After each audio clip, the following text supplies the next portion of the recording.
Hello, all guys, gals, and non-binary pals. Welcome to the newest episode of the Noobs and Knockouts Podcast, brought to you on YouTube, on Spotify, on Google, and Apple Podcasts. I'm Austin. I'm a knockout. Watched a lot of wrestling. I'm David. I'm a noob. Haven't watched nearly as much wrestling. And friends, you are listening to Noobs and Knockouts After Dark. So be sure to tuck in, grab your favorite drink, and just relax to the chill vibes we have for you this evening. I refuse chill vibes, but what? No, we love chill vibes. There's only chill vibes in this podcast, Austin. What are you talking about? Nothing ever gets unchill around here. Not at all. None whatsoever. Yeah, you're right. What was I thinking? But yes, we are setting new personal records for how late at night we are recording. Yes. So my personal angel, Austin, is bending over backwards for my insanely hectic schedule, and as always, I appreciate this man to the ends of the earth and back. And you know, I'm here for like the late night radio vibes of this one. All right, we could do this like some like late night DJs just recounting like a funny story they heard once. Sure. Well, there's no B+ players on this podcast. Did you get it? That's a segue into what we're talking about tonight. What did that? How did that even segue? You just jumped. We weren't talking grades, the letter B, nothing. That was just a jump. Well, it would have worked better if you didn't keep talking about the late night thing. Like if you had just stopped when you were complimenting me, it would have been a perfectly fine. I see. God damn, I you found your perfect lineup shot, and then I like moved the goalpost. And then you kept going. I'm like, and you were like, God damn it. Classic David doesn't know when to shut the fuck up. Anyway. Yeah. Our bits are not predetermined, unfortunately. So what do you know? Just like wrestling, nothing is predetermined. Correct. Anyway, tonight we are coming back to the 2013, the Yes movement of Mr. Daniel Bryan. Yes. And indubitably. we are coming very far into the future from where we were last time. You just dropped on me that we're 4 months in the future. Yes, we did. Last time was August, whatever, late August. I don't even remember half the top of my head. That's episode 90. Damn it, it's 97. Yes, it's 97, a B+ critique on capitalism. Absolutely. Check it out if you have not watched it already, and then you can come on back here. Noobs and Knockouts Podcast on YouTube, Spotify, Google, and Apple Podcasts. Thank you very much. And now we are moving ahead to December 9th, 2013 on Raw. A holly jolly episode. Yes, we are very far into the future, and I, over the past 5 weeks, have watched every episode of Raw in between those two dates I just said. Yeah, for Austin, on top of being the angel of this show, is also certifiably insane, just for all of your frame of reference. Yeah, so I have things to explain about what's been going on in the intermediary. I'm sure it's all great and fine and doesn't involve any backstage stupidity whatsoever. Yes, this is the middle. This is tonight's episode, the December 9th, 2013 episode of Raw, is the go-home show to TLC, Tables, Ladders, and Chairs, a pay-per-view that is yet again centered around a gimmick match, and that nobody hates because of that, of course. Absolutely. I will say, I feel like TLC is one of the, at least from what I understand, one of the better ones. They all kind of fit in the same mold of like, this would be better if it was just kind of came up in story and not just like, it's December, so we're doing a TLC. I suppose, but I feel like it's not as egregious as like Hell in a Cell, where like Hell in a Cell is very bad because Hell in a Cell has a lot of like history. Yeah, Hell in a Cell has a lot of like history and like pomp to it that makes it feel like it's got to. This really should be a like last resort moment. Yeah. Whereas the blood TLC feuds be blood feuding. TLC, you could get a little bit away. You could get a little bit away with. Less pomp, but it's still like it still is like we're suddenly just really interested in weapon spots now. This month, where it's just weapon spots everywhere. Wait, in TLC?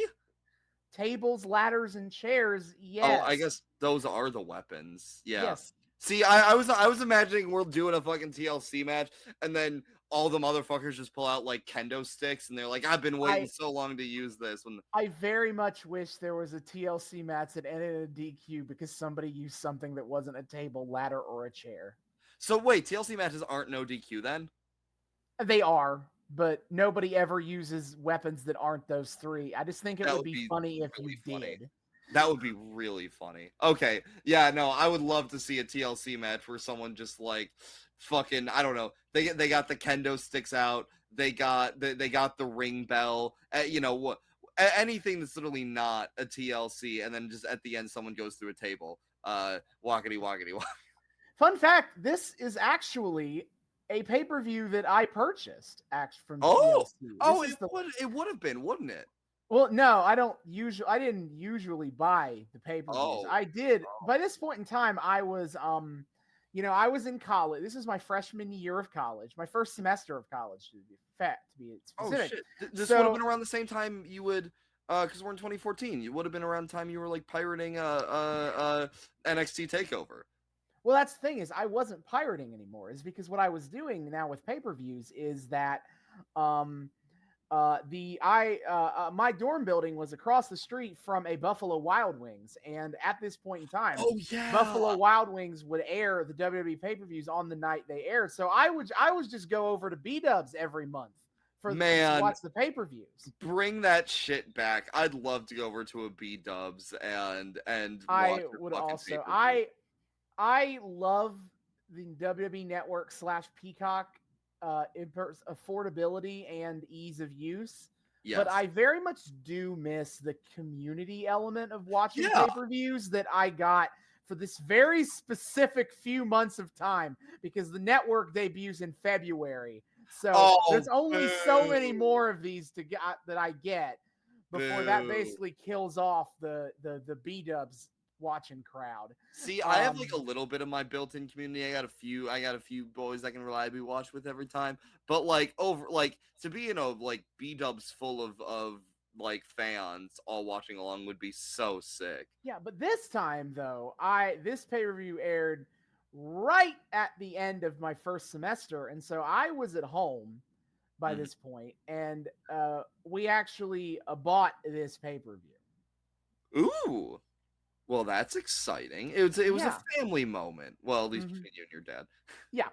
I'm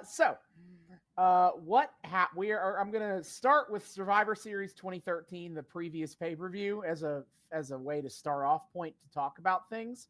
And let's go ahead and start with Daniel Bryan, because he is who we're here for. So I made a mistake last time. He didn't have 2 more pay-per-view matches with Randy Orton. He had 3 more pay-per-view matches with Randy Orton. My parents were in town the weekend of Battleground 2013, and so I didn't watch that pay-per-view, and I think that plays a lot into me forgetting it happened. Oh, no. It also was a shit pay-per-view. Yeah, what the fuck even is a Battleground? It's just the name of a pay-per-view. It was the first Battleground 2013 was the first one they ever did.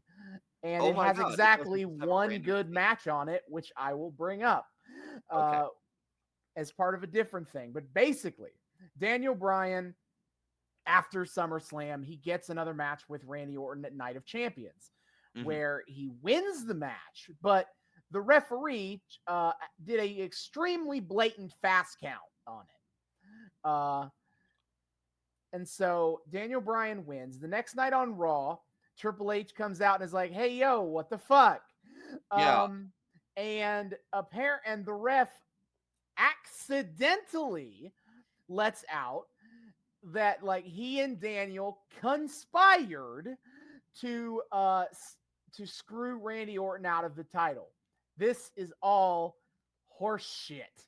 It is strongly implied, though I don't believe directly stated, that the Authority plotted that out to have an excuse to screw Daniel out of the title by implicating him in a plot to screw Randy Orton. Man, I still can't believe they were originally having the original plan for this whole thing was to have it go absolutely the fuck nowhere and to have Daniel Bryan still lose. Yep. Holy shit. Yes, it was. So the title is vacated because the authority argues that, well, Randy Orton did still lose, so he doesn't get to just be champion again. Okay. Wrestling is very much of like when they like decide to break down, like, okay, somebody screwed it, like it was a screw job, so like the current champion doesn't get to be champion anymore. But they also are like, well, but the former champion did still actually lose the match. That's on record. So we're not just going to give you the belt back. Dude, wrestling rules are just, we will enforce whatever rules we're feeling like in the moment. Like it's done purely on whim. Like, we acknowledge that an injustice was done to you, but we will not give you the belt back. I mean, it's a ruthless industry, man. You can't be taking chances against opponents that tend to cheat. You're just gonna get fucked. like this is something that I think about all the time, is like the internal logic of like, we do have like playbacks. Why do cheater McCheatersons don't never get punished for it? They just say that it's referee discretion. It's kind of like how baseball just chose to not have replay for an extremely long period of time. They were just like, we want to keep the human error element of it, so no. Except one time in one match on one pay-per-view, WWE did do we checked the replay and are reversing the decision. Dude, and then they never did it again. And now it's part of the canon that you can do it.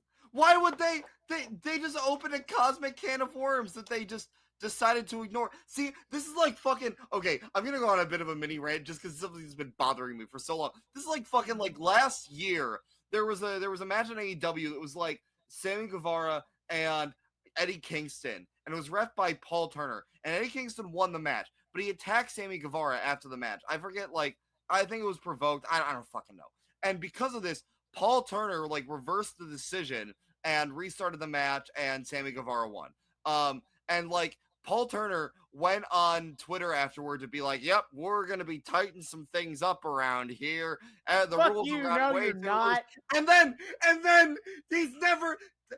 This has happened. Similar things have happened multiple other times under his reffing, and he just never fucking did that ever again. There are so many post-match attacks in AEW that Reddit keeps the count of them, and yet only this one time they're like, we're reversing the decision. That's the thing. There is historical precedence in wrestling for that kind of bullshit, actually, but it also doesn't make any sense there either, to be honest.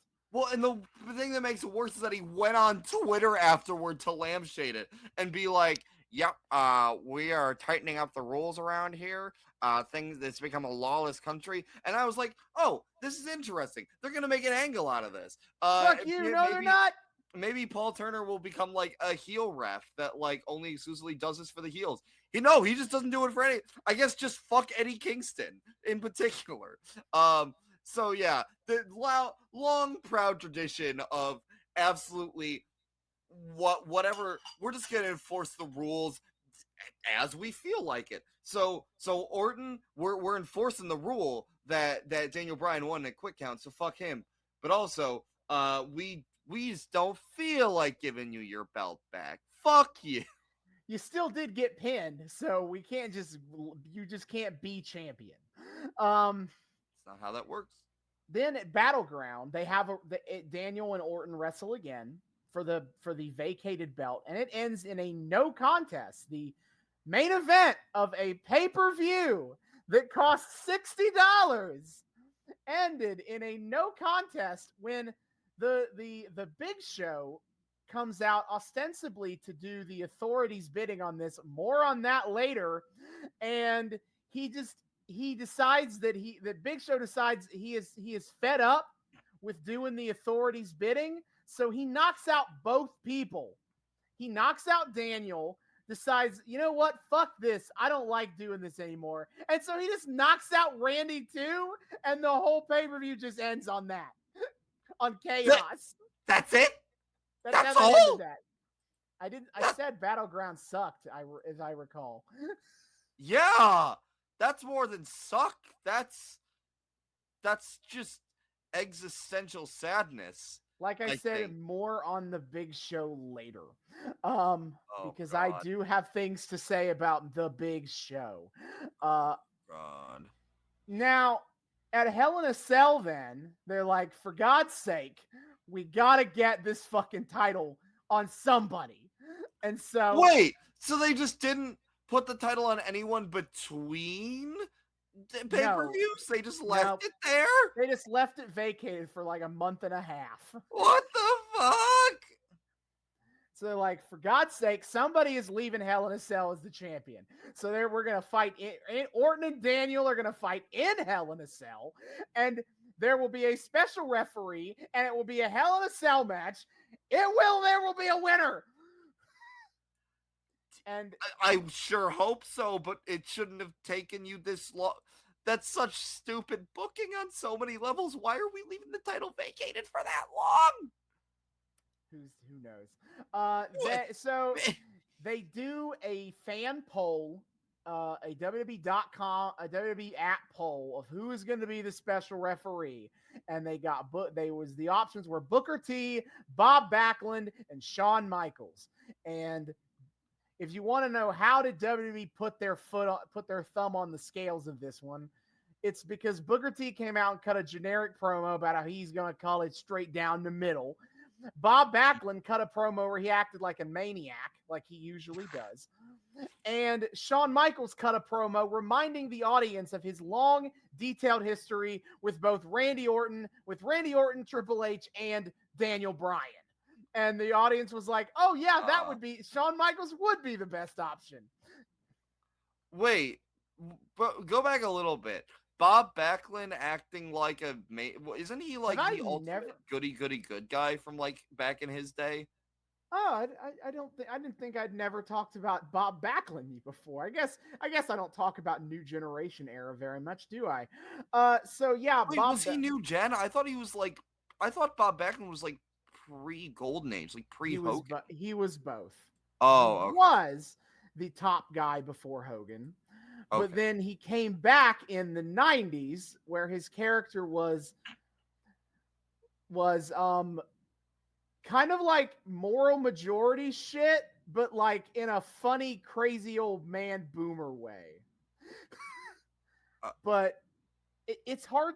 You kind of just have to watch it, but.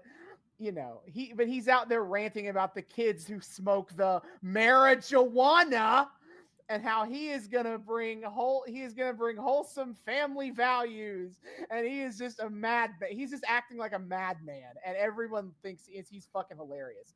I'm sure Bob Backlund has very kind and reasonable things to say about Daniel Bryan's environmental streak.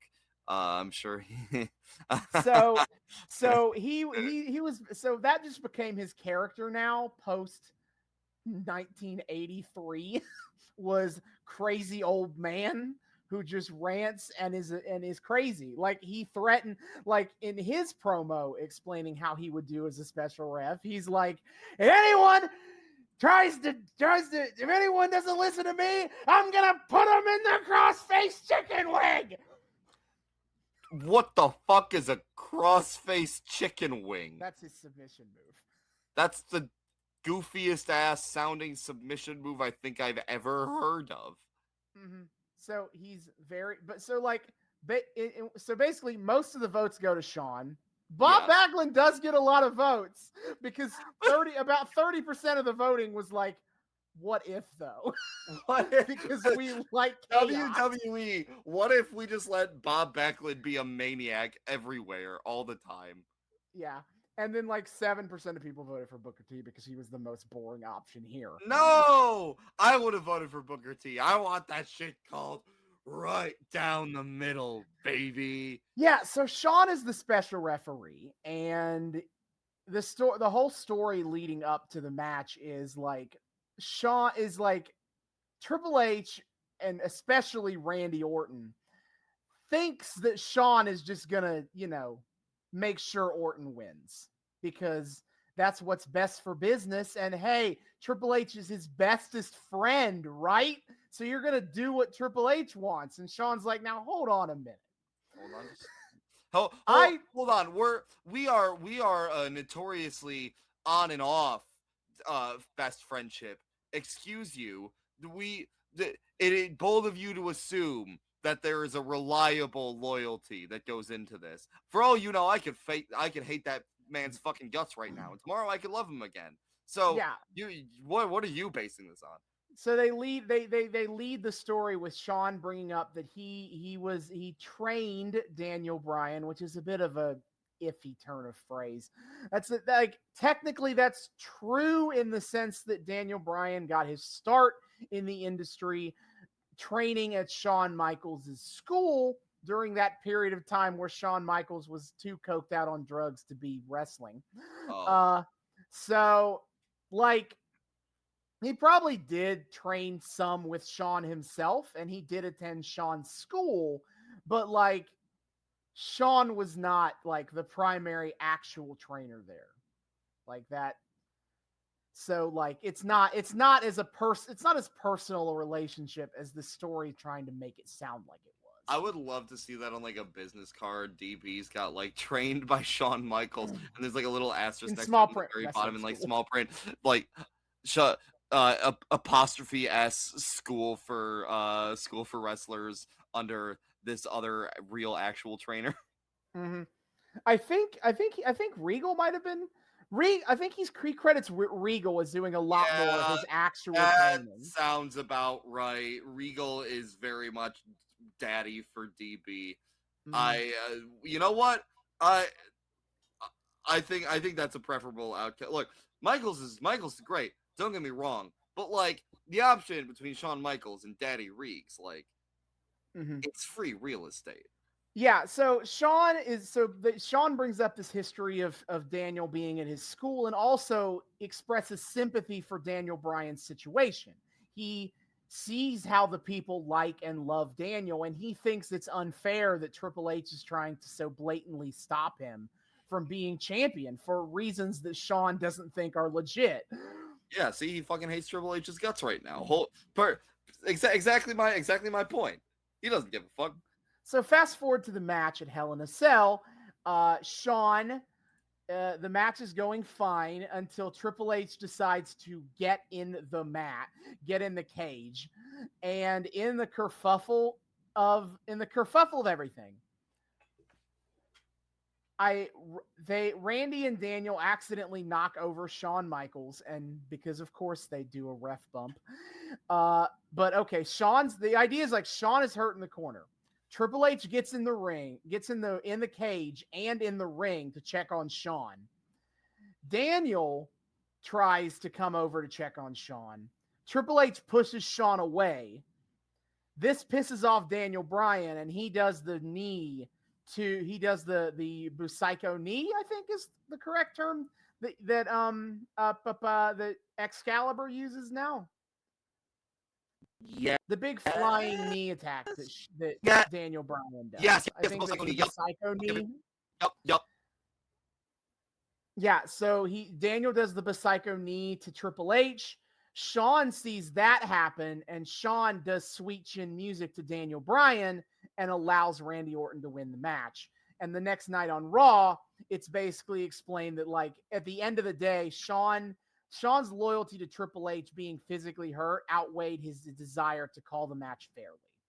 And then Shawn, like an entitled boomer dickhead that he is like, tries to apologize to Daniel. And then when Daniel Bryan is understandably hesitant to just accept the apology and move on, Shawn Michaels calls Shawn a disrespectful little punk and demands that Daniel show him the respect that he has earned and shake his hand.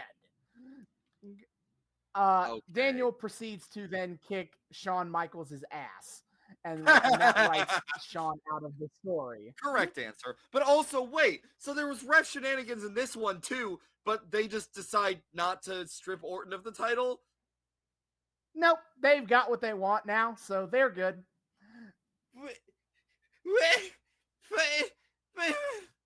Oh, again, pro wrestling, we enforce the rules when we feel like it. Yeah, so this was writing Daniel out of the WWE Championship story. If plans had gone as originally planned, this would have been the end of it. That he would have been a nice feud with Shawn, I assume. No, because Shawn was retired and committed to staying retired. So there would have been no further payoff. We're done. Was he just gonna sit down to the mid card and chase the IC title or some shit? Like what? I don't know what they were necessarily planning to do, but the next cycle of the plan was to start him in a feud with Bray Wyatt. And so at Survivor Series, Daniel Bryan, basically the Wyatts just started attacking him, and they started attacking CM Punk, who has since finished beating up Paul Heyman's jabronis and moved on with his life. CM Punk defeated the biggest thorn in his side ever, Paul Heyman. Yeah, so we get a tag team of Daniel Bryan and CM Punk, kind of called the Goat and the Goat, was the common name they gave to themselves. Wait, Goat was a term back then, like GOAT? The greatest of all time? Yes. Goat was a term.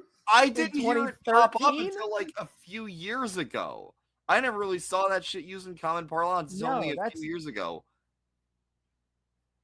It's a very old term, but yes. So the Goat, Daniel, because the goat face got the beard.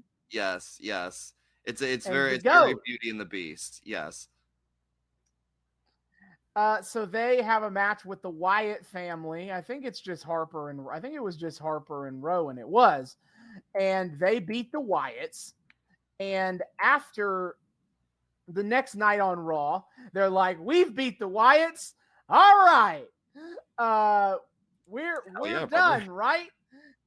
And the Wyatts are like, "No, Daniel, we are not done with you. Hold on." And then basically they have another match, and they kidnap Daniel. The Wyatts kidnap Daniel for a week. Just that's fun.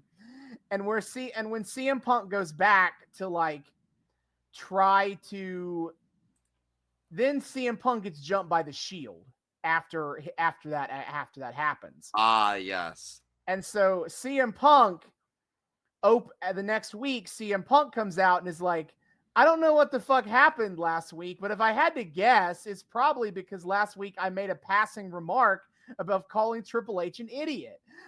And suddenly the Shield jumps me? Sounds suspicious." Coincidence? I think not. And then Stephanie, along with the new director of operations, Kane. Kane came back for a week and then was like, "Stephanie, you and Triple H abuse your power, and that's awesome. I am here to do whatever you want me to do." And he takes the mask off, and now he's walking around in the suits. As a proud libertarian, I respect that. Yeah, so Stephanie comes out and is like, "CM Punk, we take your concerns very seriously." And then Kane goes, "But however, we have performed an internal investigation and determined that we have nothing to do with the Shield attacking you. So that's the end of that. Goodbye." We have investigated ourselves and determined we did nothing wrong. Classic. So as punishment, though, Daniel Bryan is now for TLC in a 3-on-1 match against the entire Wyatt family, and Wait, CM punishment for what? because he was also involved in the. Oh, what happened is they put CM Punk in a 3-on-1 match against the Shield first, and then Kane sees Daniel backstage and decides to be like, well, since your buddy CM Punk is in a 3-on-1 match, let's be fair and balanced, TMC and R, and put you in a 3-on-1 match at TLC against the Wyatts. How? That man was once your best friend. How could you do him dirty like that? You go through heel anger management together, and that's what he gets. That's it's cold. Again, it's top 10 anime betrayals again. Glenn Jacobs is like, I see your lack of principles and I respect them greatly. Let me join in. So for the Wyatts and Daniel, initially it seemed to be a matter of the Wyatts trying to destroy the people's heroes as a means of establishing themselves. Wait, so they will literally admit to the fact that DB is super over to make him an excuse to feud with the Wyatts, and then just do fucking nothing with it. Fuck you. But after Survivor Series, Bray Wyatt cut a promo explaining that, he's like, I am willing to admit when I was wrong, and I was wrong about you, Daniel. I thought you were wrong. You're actually super unpopular because Triple H told me to tell you that. I thought you were just some insignificant little ant trying to climb a hill that can't be climbed. But he sees the monster inside of Daniel Bryan, and he just wants to know, Daniel, when are you going to stop trying to play their games?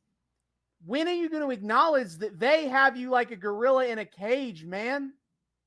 Why would you instead not join with me, Daniel?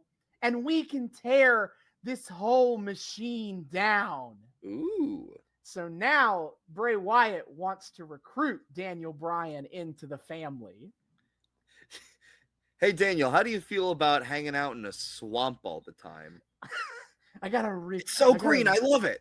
I got a real nice compound, man. Pure solar energy. You would love it. Mm-hmm. So now Bray Wyatt's concern is, can I get Daniel Bryan in my cult? A natural reaction. I love how he's like, hey, you're trapped by your superiors. The answer, of course, is join my creepy swamp cult. You should get rid of your superiors by joining me as your superior. Yeah. I need a running counter of the amount of times like the writing almost gets at the whole point of like Daniel Bryan being super over and needing to like get a better push than he did, and then just veering off in a completely other fucking different direction. So that's 2, both related to the Wyatt family. I wonder what else we got on the horizon. Mm-hmm.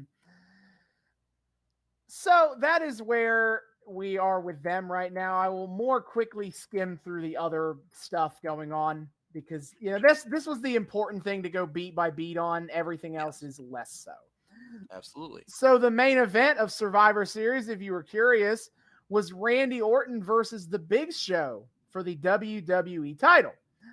Basically, The Big Show has kind of been the protagonist of the Authority story since we got here. You would think it would be Daniel Bryan, but in terms of having the longest arc and character growth and beats, no, it's The Big Show. Which, like, I love me some Paul. Don't get me wrong, and I understand that if we have like someone who belongs to a faction, but they feel torn about their allegiance to the faction, we gotta make a whole ass thing TM about it.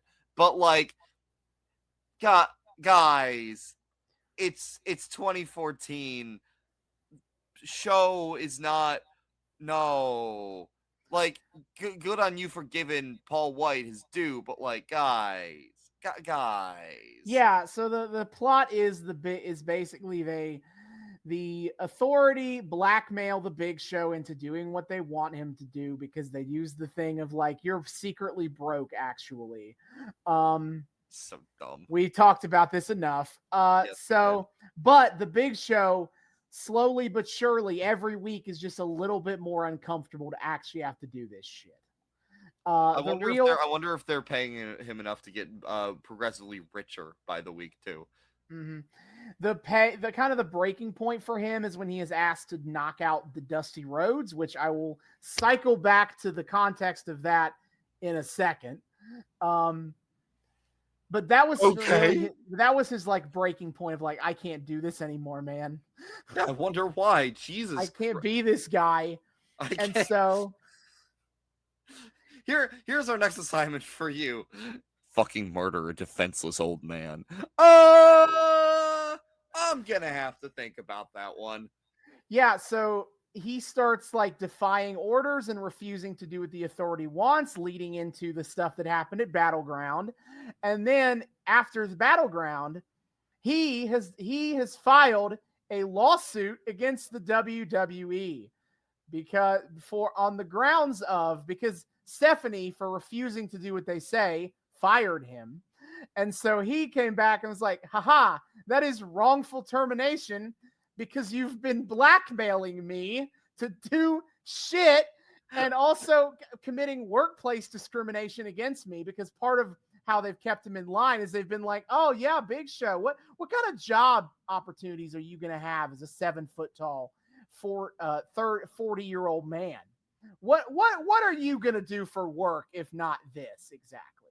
I feel like there's plenty. Also, what the fuck is with the motif in Show's career about like him getting fired under really weird circumstances and needing to like weasel his way back?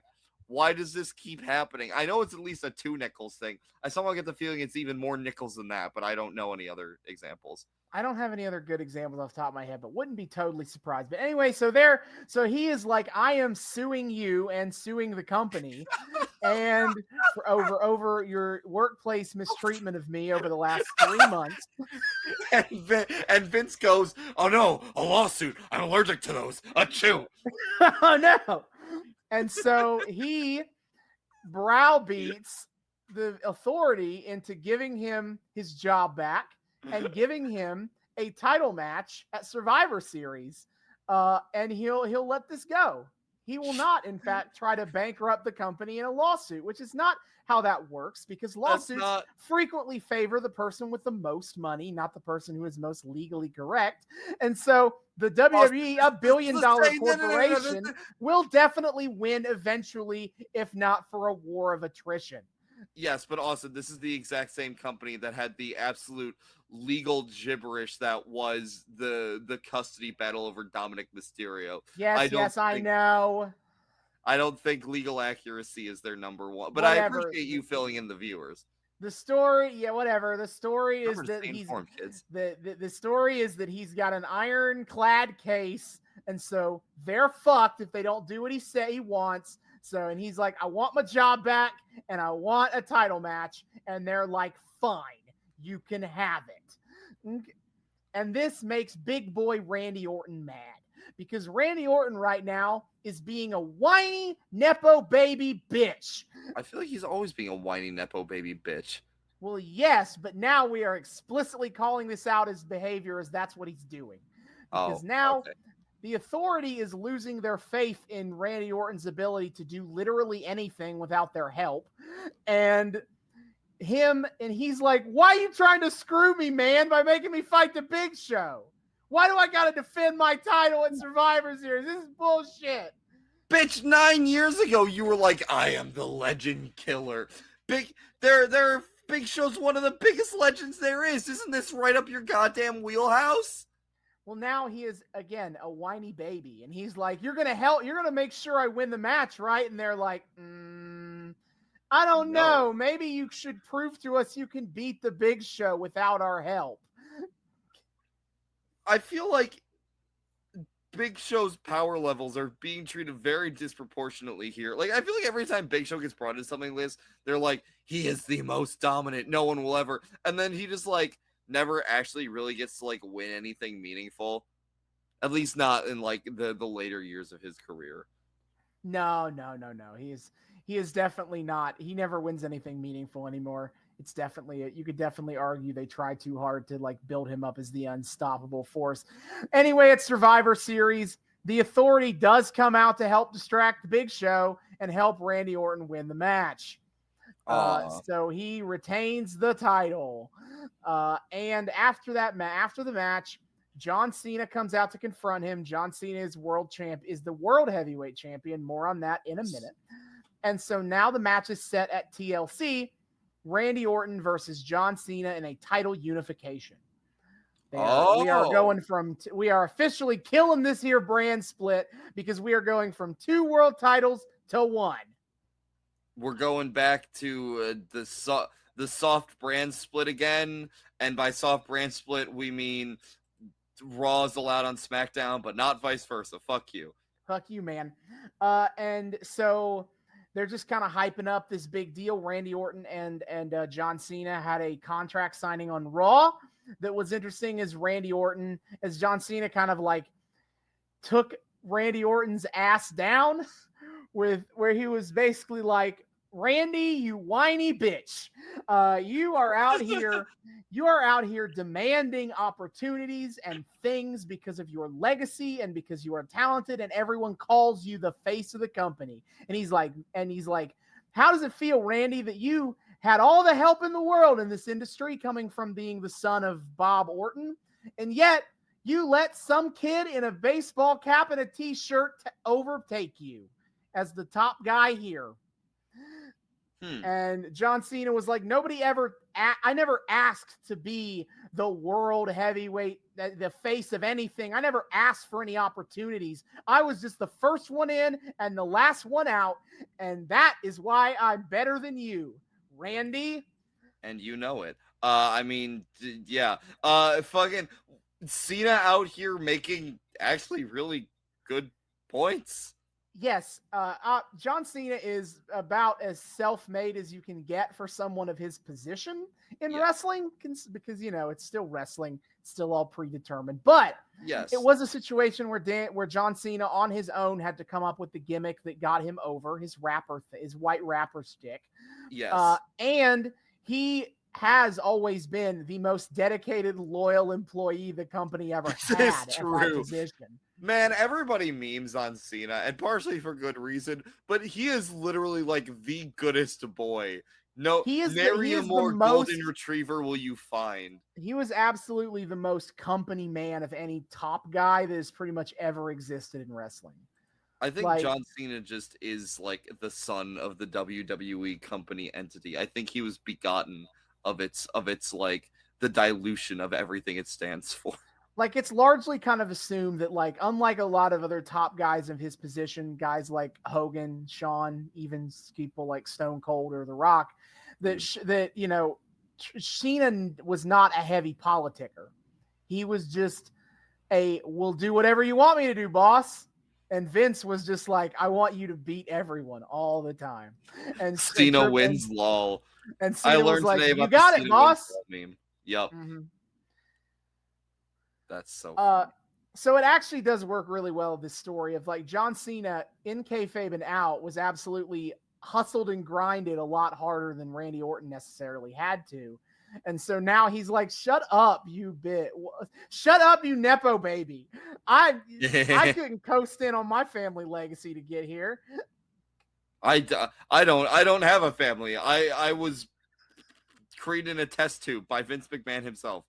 Yeah, so this episode of Raw that we're watching, they're doing a big hoopity-la that they are going to take both world title belts and hang them up in the rafters, as they will be in the TLC match they will be having on pay-per-view next week. They're doing a whole ceremony of it. They're doing a whole thing. Yeah. So about John Cena, as last time we were here, he had a torn tricep. How is he the world champion now? Well, he's the world champion now because he beat estimations of his recovery time by at least a month and a half and came back at Hell in a Cell to beat Alberto Del Rio for the World Heavyweight Championship. Yeah, see, the sheer amount of times that Cena just like miraculously early heals from an injury only adds to my he's actually a test tube baby theory. He was genetically manufactured by the Fed. Very, very fair guess there. Then Damian Sandow cashed in his Money in the Bank contract and looked like a complete and utter loser doing so, where he called out John Cena the night after Hell in a Cell. He attacked John Cena with his briefcase. He attacked John Cena's injured arm with a steel chair and threw John Cena's injured arm into the ring post. And he proceeded to still lose the match, even though he continued to injure the arm in the match, to where John Cena won the match using only one arm by the end. Cena wins, lol. So get shit on, Damian Sandow. Damian Sandow continues to be the most useless person in the entire history of WWE. Mm-hmm. And after that, he continued feuding with Alberto Del Rio, who was just like, I am going to re-injure that arm. I am going to break your arm again, sir. And Cena was like, lol, no, you're not. I win again. He just declared it and made it manifest. Mm-hmm. Then a minor little tidbit that happened on the show, in an impromptu match, Mark Henry beat Ryback. Ryback has had an entire arc of time in the 4 months that we have missed, where he joined up with Paul Heyman to be Paul Heyman's newest ace in the hole to fight CM Punk. It was weirdly homoerotic, but also for a smaller amount of times than I thought it was. Okay. Well, it was only like a week or two where they were really leaning in on where like Paul Heyman gets down on one knee and proposes that Ryback be a Paul Heyman guy. Which I will admit is actually very funny. Yeah, he goes on this whole rant that is like he says he vaguely talks about like gay rights movement at this point in time and like gay marriage, and he literally then gets down on one knee and is like, Ryback, will you be a Paul Heyman guy? I love the fact that they will actually lean into the term Paul Heyman guy. Like that's the official term. Yeah, no, the network censors after a week or two finally like caught up and they're like, hey, wait a minute. Hold on. Hold your horses. This is one of them innuenders. But yeah, basically they're at Hell in a Cell. It is Ryback and Paul Heyman versus CM Punk in a Hell in a Cell. But Paul Heyman has the genius idea of just climbing to the top of the cage and just letting Ryback fight Punk in the cage. Except Punk beats Ryback, and then CM Punk is like, okay, I'm just going to go climb up the cage and beat Paul's ass. And Paul's like, oh, shit, I can't leave. I'm trapped on the top of the cage. Man, I want to see Paul Heyman have a thrown off the top of the cage spot right down into some tables, baby. Mm-hmm. So after Hell in a Cell, Paul Heyman is just like, I am dumping Ryback and Curtis Axel because they are both losers. Fuck them. I'm not salty at all. And he has not appeared really on TV since. His short period of time of managing not Brock Lesnar is over. He is back to only doing Brock stuff now. He tried the whole multiple clients thing, the poly client thing. What wasn't for him. He realized there's only one true Paul Heyman guy for him. Yeah. And that's Brock. Also, didn't like Ryback infamously like injure CM Punk a few different times? Yeah, CM Punk hated working with him. Ryback is a stupid motherfucker who is completely was this one of those times? To work with.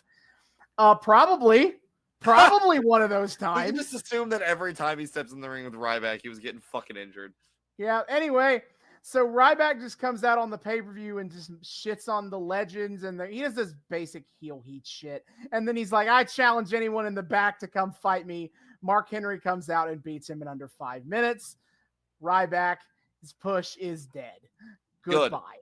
Yeah, fucking good. Mark Henry's so much better. Thank you. Now we also had a 7-on-7 Survivor Series elimination match. The Total Divas, that is the Bella Twins, Eva Marie, the Funkadactyls, JoJo, and Natalia, literally the cast of Total Divas. Yes, season the one, ones we think are hot enough to be on the reality show. versus the True Divas, which is AJ Lee, Oksana, Alicia Fox, Caitlyn, Rosa Mendez, Summer Rae, and Tamina Snuka, aka the entire rest of the division. We literally only have 14 women on staff. Fuck you. This is it. What is what woman? We think we know what those are. I think we have a few of those laying around. So basically the story is that in the last several months, AJ Lee has taken a personal beef with the Total Divas cast. It is a whole lot of slut shaming, pick me girl bullshit. I will not dig. It's weird. Like this is during this period of time we got the infamous AJ Lee pipe bomb, as people call it, where she basically stood out on the stage and bitched it all and called all of them dumb sluts who only got anywhere for sleeping their way to the top, and none of them care about wrestling the way I care about wrestling. And it's not like other girls. No. And like it's weird because like that was such a big moment. That was such a everyone loved that promo on the internet. She is undoubtedly a heel, but like that promo was her saying things that a lot of internet wrestling fans fully thought and believed.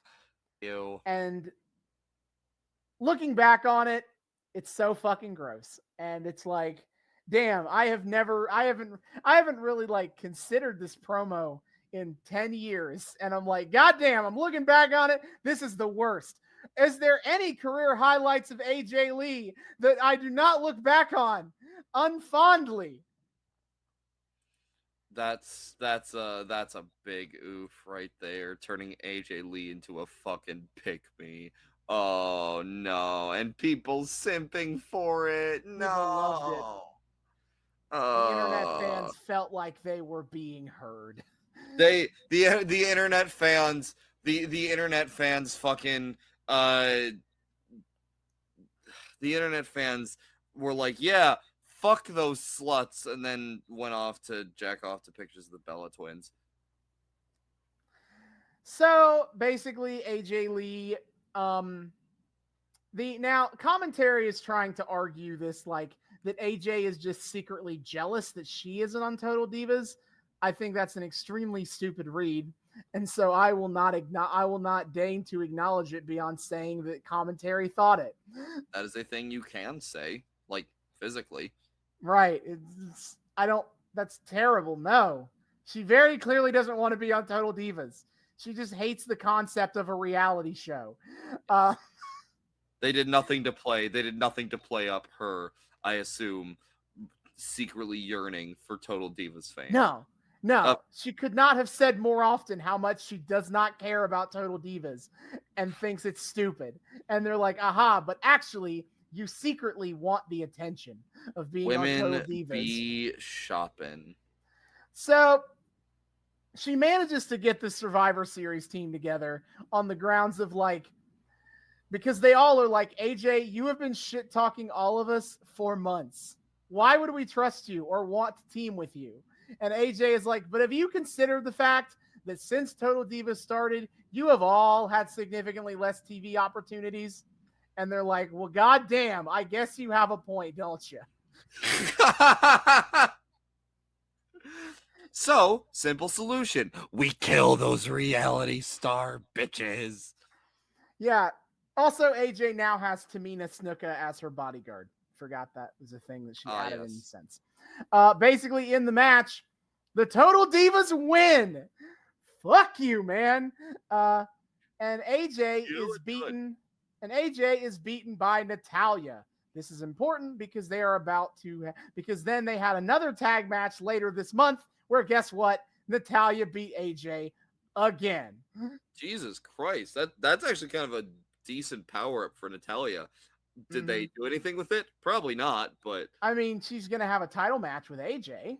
Oh. So And Damn. I guess being the niece of Bret Hart and nothing else can get you places in this world. hell yeah, it can. So then we had the Intercontinental Championship. We have a new champion. Curtis Axel on Raw lost his belt to Big E Langston. This is Big E's first main roster championship. Big E! Hell yeah, brother! Now, right now, he is just big bodybuilding guy, powerlifter guy, excuse me. This is pre-crisis Big E, before he joins the New Day. I mean, to be fair, even when he first joins the New Day, that's still like pre-crisis New Day. A little bit. Back when they were still religious. Yeah. But so Big E is the new Intercontinental Champion, and then at Survivor Series, he beat Curtis Axel, and Curtis Axel's contractually obligated rematch. So Curtis Axel and Ryback are now kind of a tag team as Paul Heyman's rejects, I guess. But they are both way out of the picture. Big E is the new Intercontinental Champion, is all I'm kind of here to say. Nice. Meanwhile, we also had a 5-on-5 Survivor Series elimination match with the men, The Shield and the Real Americans versus Cody Rhodes, Goldust, Rey Mysterio, and the Usos. That is a collection of people. Basically, in the lead up, I'll start with the lead up to Battleground again, because that's kind of the easiest story thread to start with. Basically, Triple H put Cody Rhodes in a match where if he lost to Randy Orton, he would lose his job. He did, and so he did. And so Cody was fired. The next week on Raw, Goldust showed up to try to defend his brother's honor, and they said, okay, if you win, Cody gets his job back, but if you lose, you're fired. He fought Randy Orton, he lost, Goldust was fired. Why are they firing everyone who fights Randy Orton? At least from the Rhodes family. Because the Cody and Goldust aren't supportive of this new regime in the WWE. So we got to get them the hell out of here. We must eliminate dissenting voices. Correct. Resistance is futile. So after that, Dusty comes in. And Dusty pleads for the jobs of both of his sons. And Stephanie is like, well, okay, Dusty, if you completely, metaphorically suck our dicks, well, your sons can have their job back. And Dusty's like, no, I don't want to I'm not going to do that. And they're like, well, I guess this is your fault then. And then Big Show, this is when the Big Show knocked out Dusty, because it was actually portrayed as Dusty has a choice. Is he can get knocked out by the Big Show, or he can be power bombed by the Shield. His choice. Oh no! Oh, now I remember it. Now that's the choice unlocked the part of my brain. I remembered how this happened. They're like, listen, Dusty, we appreciate that that your sons have lost your job, and that's tough. But we only really have room for one new person on the roster. So you can choose who gets their job back, Cody or Dustin.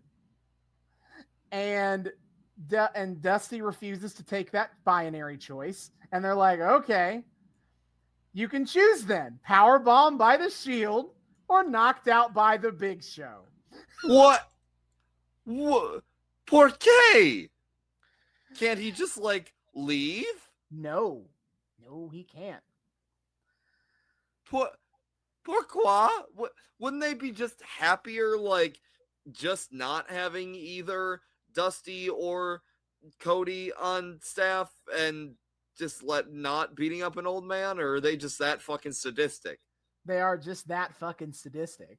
Yikes. Because Dusty dared to talk back to Stephanie. He ain't put up with Stephanie's bullshit. By that logic, every fan in like the fucking Attitude Era should be should post Stephanie heel turn should be fucking. Actually, wait, I'm pretty sure pre Stephanie heel turn too should be taking these power bombs from of choice for disrespecting Stephanie. If Chris Jericho wasn't on tour with Fozzy in 2013, I would have respected them being like, hey, Chris, remember when you called me a slut? I want Stephanie's revenge. A whole movie of her just like tracking down every single person who's ever called her a slut and like putting them through a power bomb or some shit. That'd be so good. Would be hilarious. Anyway, so this all kerfuffle has led to basically the Bros were given one last chance to win their job back. All they have to do is beat the Shield at Battleground. And of course, they do. In what is honestly a really fantastic match, the only match on Battleground really worth going back to watch. That actually does sound sick. Also, why the fuck is the Shield always 3-on-2 matches? Why did they constantly get that handicap? Because they're the Shield. Ooh, I don't know. So then the Shield would, after losing at Battleground, the Rhodes family, what they didn't call them. What did they call themselves as a tag team? They had a name for them. The Brotherhood. That's it. Yes. Yes. Cody Rhodes and Goldust, the Brotherhood, got a tag title match with the Shield, and they won. So they are the new tag champions, and Dean Ambrose is the last member of the Shield with any belts. No. So so this Survivor Series tag match is largely just like continuing large discontent with, Cody and Goldust, their thing with the Shield. Rey Mysterio, honestly, I don't remember him being on TV. He must have been on SmackDown. He's like fighting with the Shield, and then the Usos and the Real Americans, it's basically a case of like the tag team division is cooking right now. Not a lot of real storylines necessarily. Well, there's the Real Americans beefing with Los Matadors, and I don't really want to talk about that. I don't blame you. It wasn't very good, but Sounds I will awful. say it was very funny when El Torito did a thing on SmackDown where he gored. He used his little horns and his mask and gored Zeb Coulter in the butt, and then he gored him in the dick. Yay! We love a good anti-heel dick shot. So that was funny. But otherwise, it's basically like the Real Americans are wrestling like weekly because We the People is over and Cesaro and Swagger are a really good tag team. So, so they're wrestling pretty much every week on Raw. This match is kind of notable because the heels fall behind extremely quickly. The heels start down. The heels immediately lose. Dean Ambrose is pinned first within like 2 minutes of the match. And then both of the Real Americans get pinned, and it gets turned into a 5-on-2 with only Rollins and Reigns remaining. But then, Roman Reigns pins 4 out of the 5 members of the babyface team and is the sole survivor, and the heels win. Seth Rollins pinned Jey Uso, but Roman Reigns pinned Jimmy Uso, Cody Rhodes, Goldust, and Rey Mysterio. What the actual fuck? Tying a record for Survivor Series for most pins by one person. Man, Roman's fucking booking, dude. Can you tell that they are trying to have him main event the next year's WrestleMania? Not the next WrestleMania coming up in 30, but WrestleMania 31. Oh yes, I'm so glad they're showing some restraint by waiting till next WrestleMania to force him on everybody. Mm-hmm. So the bad guys have won, but other than that, I've already talked about what the Shield are up to, so that's with Punk, so that's that. And then The Miz and Kofi Kingston, where they beefed on the pre-show. Basically, they were doing some tag team stuff together, but The Miz betrayed Kofi, so now they've just been fighting each other. Cute. Cool. So that is the build-up to the December 9th, 2013 episode of Monday Night Raw. It was a bit of a long one tonight. Yeah, really. I had to cover 4 months of television. Shit. And if you would like to watch this episode of Raw along with us, you can do so on Peacock TV. That is NBC Universal streaming service. It's where WWE, for now, keeps all of their streaming content. If you follow the rumors going around, they could be bought out as a company any day. So, Disney Plus. That is the best. That seems like the best case scenario. I know. What that the feels fuck? Weird. I feel dirty. But for now, they are still on Peacock. And so that is where you can find this episode of Raw.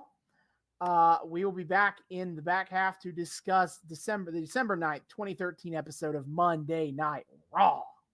Hell yeah, brother. And we are back. We have finished the December 9th, 2013 episode of Monday Night Raw. Hell yeah, we did. And oh god, hide your mid-carders. It's the fucking Slammys. Bro, I completely forgot to mention it's the Slammy Awards episode in the front half. I saw that and I was like, wait, did he say something about the Slammys? I didn't hear. But this is what I get for watching 4 months of TV and then also saying to myself, I don't need to take notes to remind myself what to say in the front half. Yeah, it just kind of brain melts you. I get it. That was my mistake. But yes, it is the Slammy Awards. And I'll be honest, I didn't pick the episode for this. That was completely incidental. The last 15 minutes is what I picked the episode for. This is fair, but also like, Jesus Christ, nary a more perfect episode could our second chapter make. This provided such a incredible backdrop to like the story progression we're here to see. God damn. I agree. Before we get too deep into the episode, actually, you know what? I made a note of when I have made a note of something, and I will come back to it when I come back to it. All right. Mm-hmm. But it is the Slammy Awards. Mm-hmm. My first note was, oh God, oh no, Michael Cole giving tutorials on how to use an app store. I literally get, we keep jumping around in like we are not following WWE in any kind of like linear way on this show, aside from like, you know, the arcs as we follow themselves, but like in terms of like in between arcs, like we're jumping from like 05 to 13 back to 11, et cetera, et cetera, et cetera. Yeah. And yet somehow with all of that era jumping, we've somehow managed to only find the like app / social media related moments that are somehow even more of a self-parody than the last one. Cole looking directly into the camera and telling the audience how to download a fucking app is on a whole new level. In 2013, mind you. Yes. People, we need you to understand. Michael Cole is giving step-by-step instructions on how to install an app. Looking directly into the camera. He's like, all right, so you get your iPhone, you press, you go to this thing called the App Store, and then you type in WWE. Oh God. A few other things for me at the top of this show. So the Slammys are advertised as at the beginning of the episode as the awards that you, the fans, decide on. And I made the comment at the top of this of oh man, I love being manipulated into picking exactly what the company wants. But I went on a whole roller coaster with how the fuck the Slammys may or may not work while I watched this. They're all legit. Yeah, okay. We'll touch on that because I went on a whole journey with this, Austin, because the way this weird fucking awards show works confuses me so much. I have over 2 million people voted on the website. Michael Cole made sure to say that all night long. Multiple times. Over 2 million votes were cast. I'll touch on that. Don't you worry. We'll get there. Also, as we get our opening pan across the crowd, I saw some sign that was like, it was like some kid holding it. I need a baby brother sign. Okay. So here's what happened. I saw the I need a baby brother sign, and I was like, okay, are they trying to adopt? Is some kid about to walk out of here with a new baby brother, Daniel Bryan? Like, what's happening here? And then I rewound the episode for like a slightly unrelated reason, and then it panned back over that crowd, and I saw the pan shot again. I saw next to that sign, a sign from presumably this kid's father saying, AJ, have my baby. No. I missed that. I missed the other sign. Yep. That's why. Terrible. It's awful. Also, my baby, is that Adam Cole's dad? Is that just Adam Cole? Is this how we get Adam Cole, baby? Is he actually descendant of AJ Lee? Baby, like what the fuck? Oh my god! I'm here for the X. That's actually Adam Cole, and Adam Cole's secret child. Yes, and a future storyline between Britt Baker and AJ Lee will bring this up. Yes. See, it's funny because I did also see someone in the crowd that looked a lot like Karen era Bailey. So I guess just all the fucking future wrestlers time traveled back to Slammys 2013. They all really wanted to come to the Seattle show. Absolutely. But Daniel, Daniel, and why wouldn't you? Because DB is the hometown boy tonight.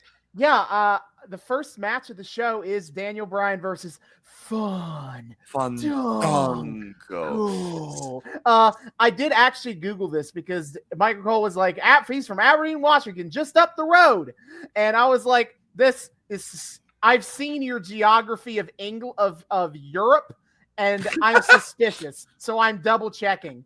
And basically everything is within like spitting distance of London. All English wrestlers are within distance of London. Yes, I see. Essentially, Adam Cole not Adam Cole. Michael Cole. Fuck, Michael Cole's like, you're from Ireland. That's like a 5-minute walk from London, right? Yeah, but I checked, and Aberdeen, Washington is about an hour 45 drive from Seattle. So just up the very long road. Close enough that I'm willing to not be annoying about it.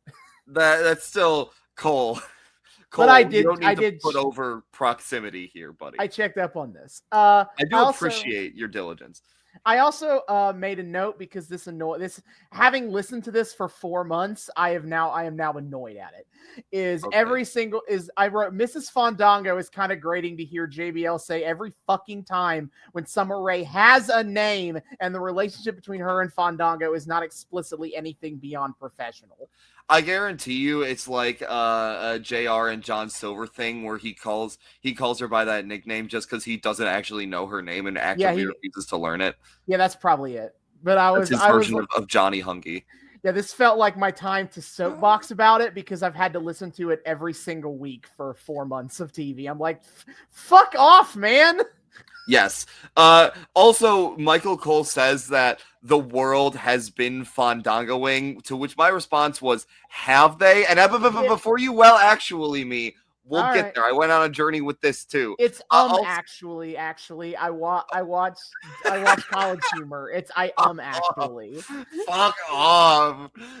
Either way, well, actually, I also learned that apparently fandangoing consists of putting your index fingers up in the air in an alternating pattern. I have to say, I'm not familiar with this style of ballroom. What region is it from? Is it called a ballroom in Connecticut or wherever the fuck? I'll give the concept of fandangoing comes up again later in the show, and I'll give a brief history of that then. Yes, that's why I held off your actually until then, because I did go on a journey with this. So we get into the match, and over on commentary, JBL says, you mentioned in the front half the Bryan and Wyatt's thing. JBL says that Daniel Bryan joining the Wyatts is the right thing to do. Yeah, he's cheering for Bryan to join the Wyatts because he looks just like him. I get that he's a heel commentator, but I feel like the Wyatts would not be up his alley unless like the swamp cults and libertarians just historically get along. Is JBL over here yes, I'm inspired by your ability to get poor people to make satanic pacts? Like why is he rooting for the Wyatts here? I mean, beyond it's the super basic. They are the heels, so he is supporting their endeavors.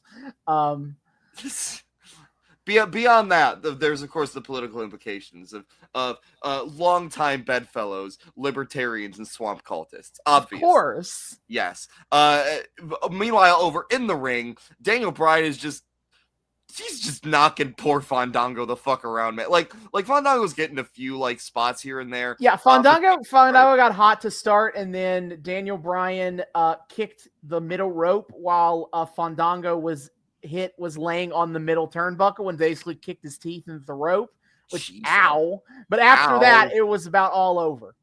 Well, there was one spot like in the middle / toward the end that went to Fandango that was really sick. Like DB gets up on the top rope and tries to jump on Fandango, but Fandango counters him into a power bomb. Oh, that was sick. That was so sick, dude. Holy shit. I also made a note. I had a whole thing where like I was like, cattle mutilation season, let's go, because he was setting up for the. Oh, it's a cattle mutilation is not the surfboard, but it's close enough that I never remember what the differences are. But like he was setting him up for like the surfboard cattle mutilation, because that's just what Daniel Bryan calls it. Set up. And then I was like, oh my God, he's going to do it. And then he just stomped. He used his feet to stomp Fandango's knees into the ground instead. I was like, oh, okay. Well, see, that's the thing with DB is like, if he can hurt you by stomping on you, he'll take that shit. There is no weapon in this world, Austin, more terrifying to me than the bottom of Daniel Bryan's boot. All right. Yeah. But we come back from commercial and Bryan is hulking up, brother. And then he starts hitting the yes kicks. The last one, he clearly botches, and Michael Cole has to be like, oh, he missed. Oh, no, I mean, he must have just barely hit him.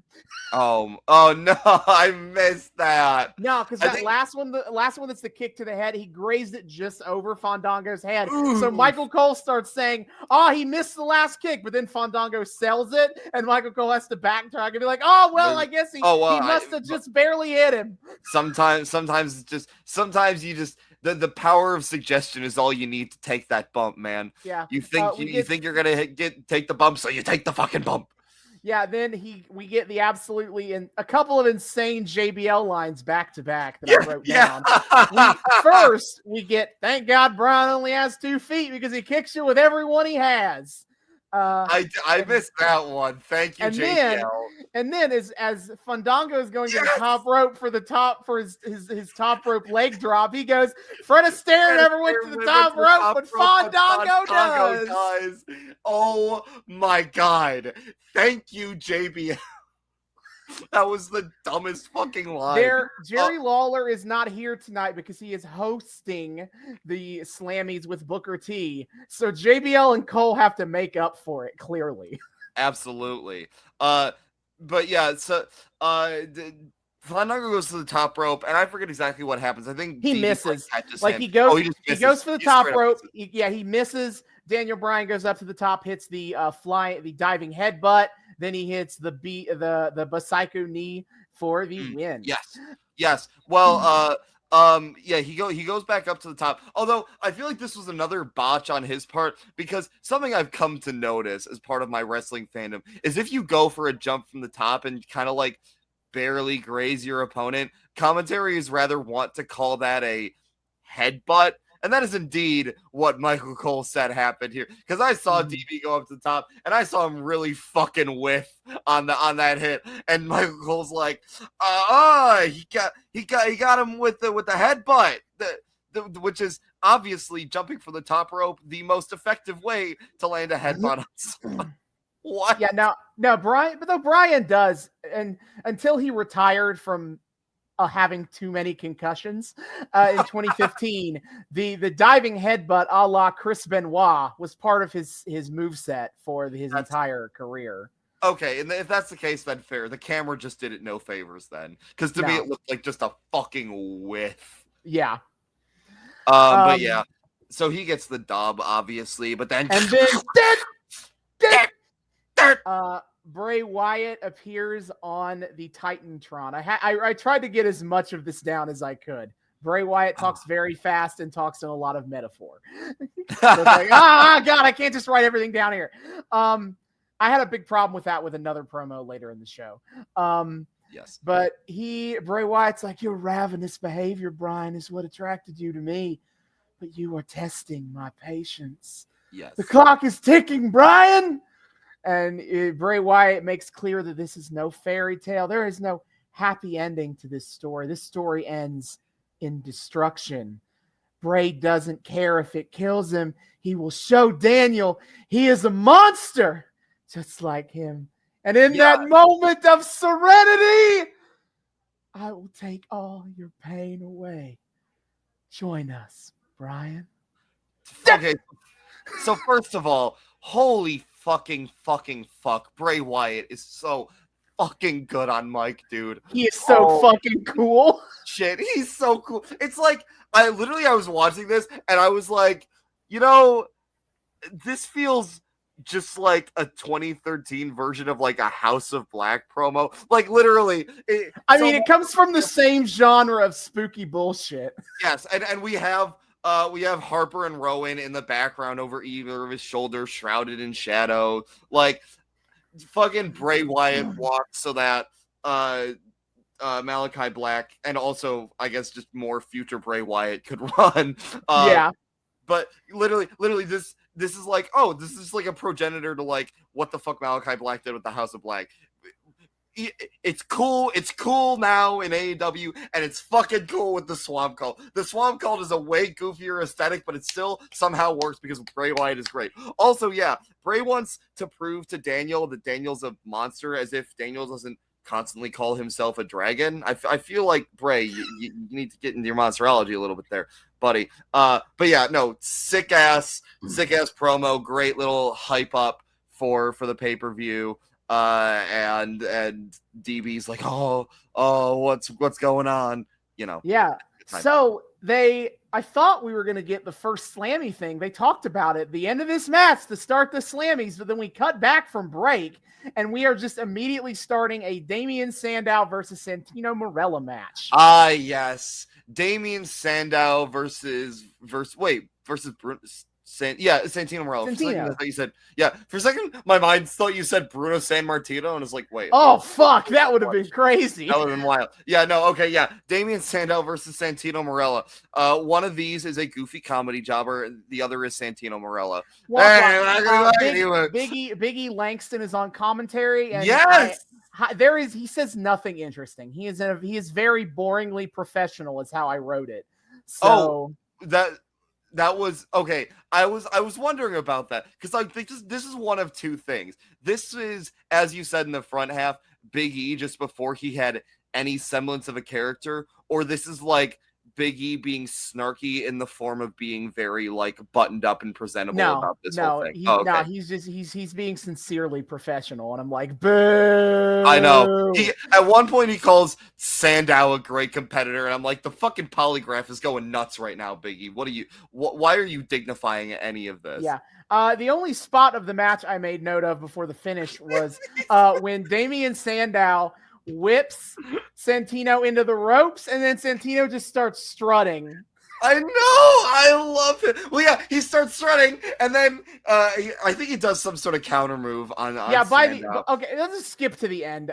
Yeah, this match is nothing. But okay, so Santino pulls out his sock to do the Cobra.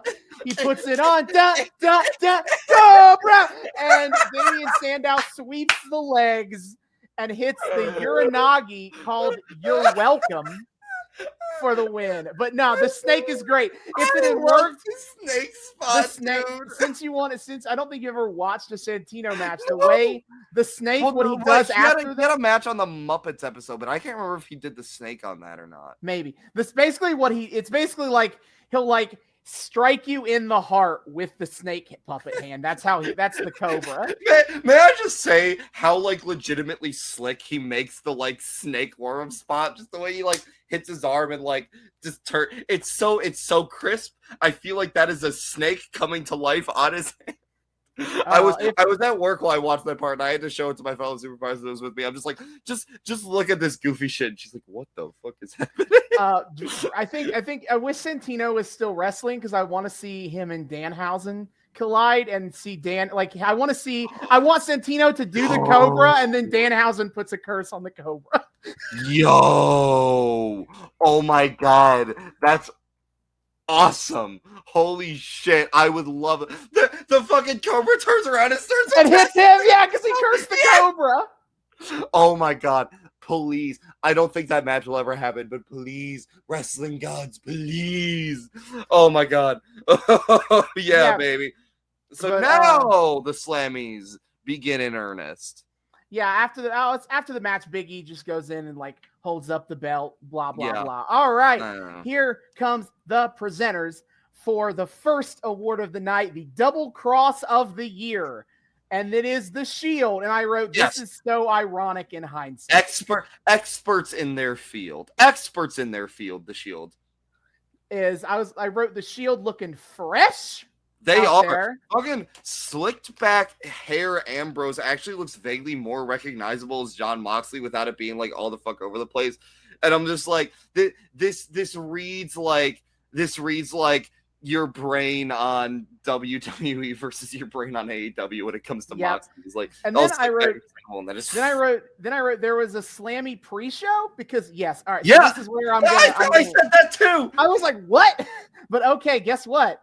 I did the research, and I found all of the pre-show Slammy Awards. Oh, no. So guess what we're going to do right now? Oh, no. Oh, God. Yeah, apparently, I touch on this later. Apparently, The Rock was involved in one of them. So... Yeah, all right. Yeah. So the Slammys really taking after the Oscars, where like all of the unimportant awards they just do before. They just kind of like do in between commercial breaks and whatever. But also, they don't need to have all those extra awards. Why do they need to do a pre-show? They just could not do those. These are all very goofy awards. They didn't need to go to the extra effort, but I appreciate that they did. All right, so here are the awards that were not on the show. All right. For Tag Team of the Year, the nominees were the Shield, the Primetime Players, the Usos, and the Real Americans, and Cody Rhodes and Goldust, won by Cody Rhodes and Goldust. Wait, hold the hell up. What? The Tag Team of the Year was a pre-show award? Why? Yeah.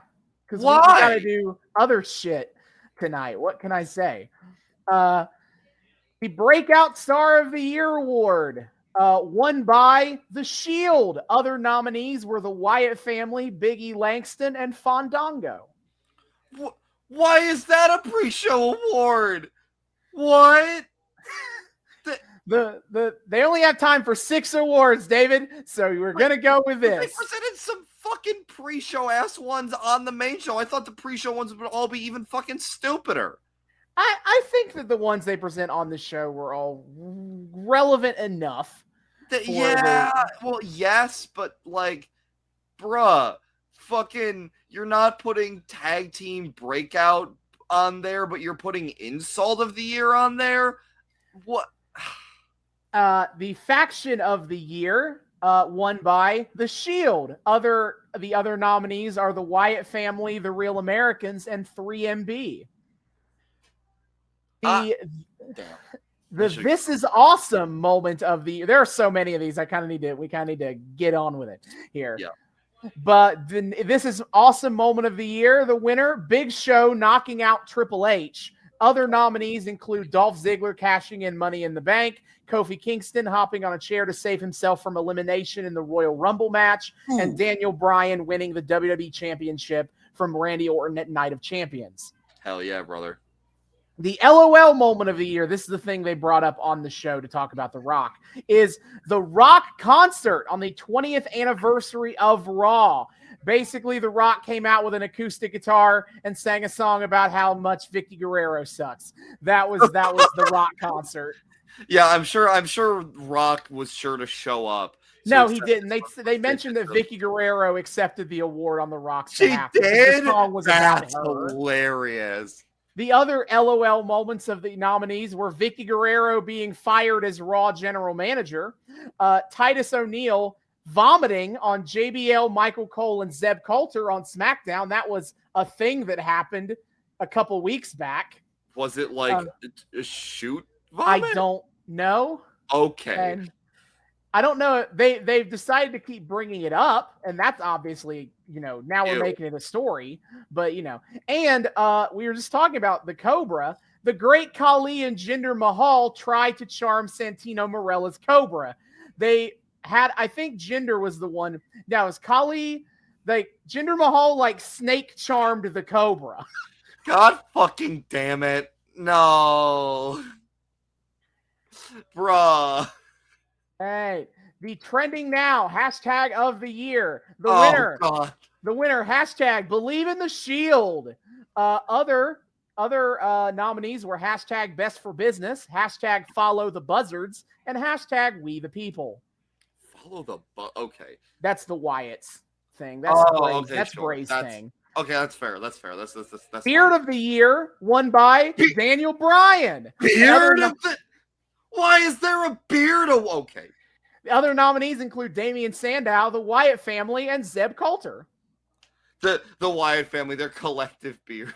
Yeah. The What a Maneuver Award won by Roman Reigns' Spear.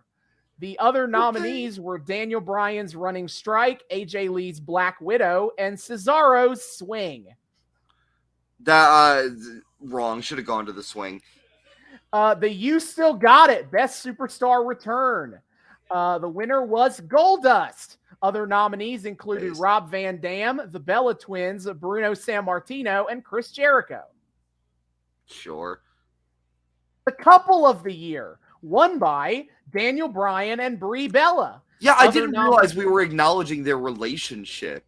Yes, yes, we are. We got Total Divas reality now, so we're bringing up that Daniel Bryan and Brie Bella are engaged. Man, I guess he just really had a good move on after AJ dumped him. God damn. Other nominees included Triple H and Stephanie, Fandango and Summer Rae, Tyson Kidd and Natalya, John Cena and Nikki Bella, and Jimmy Uso and Naomi. Oh yeah, I always forget they're together. Yes. The Feat of Strength of the Year.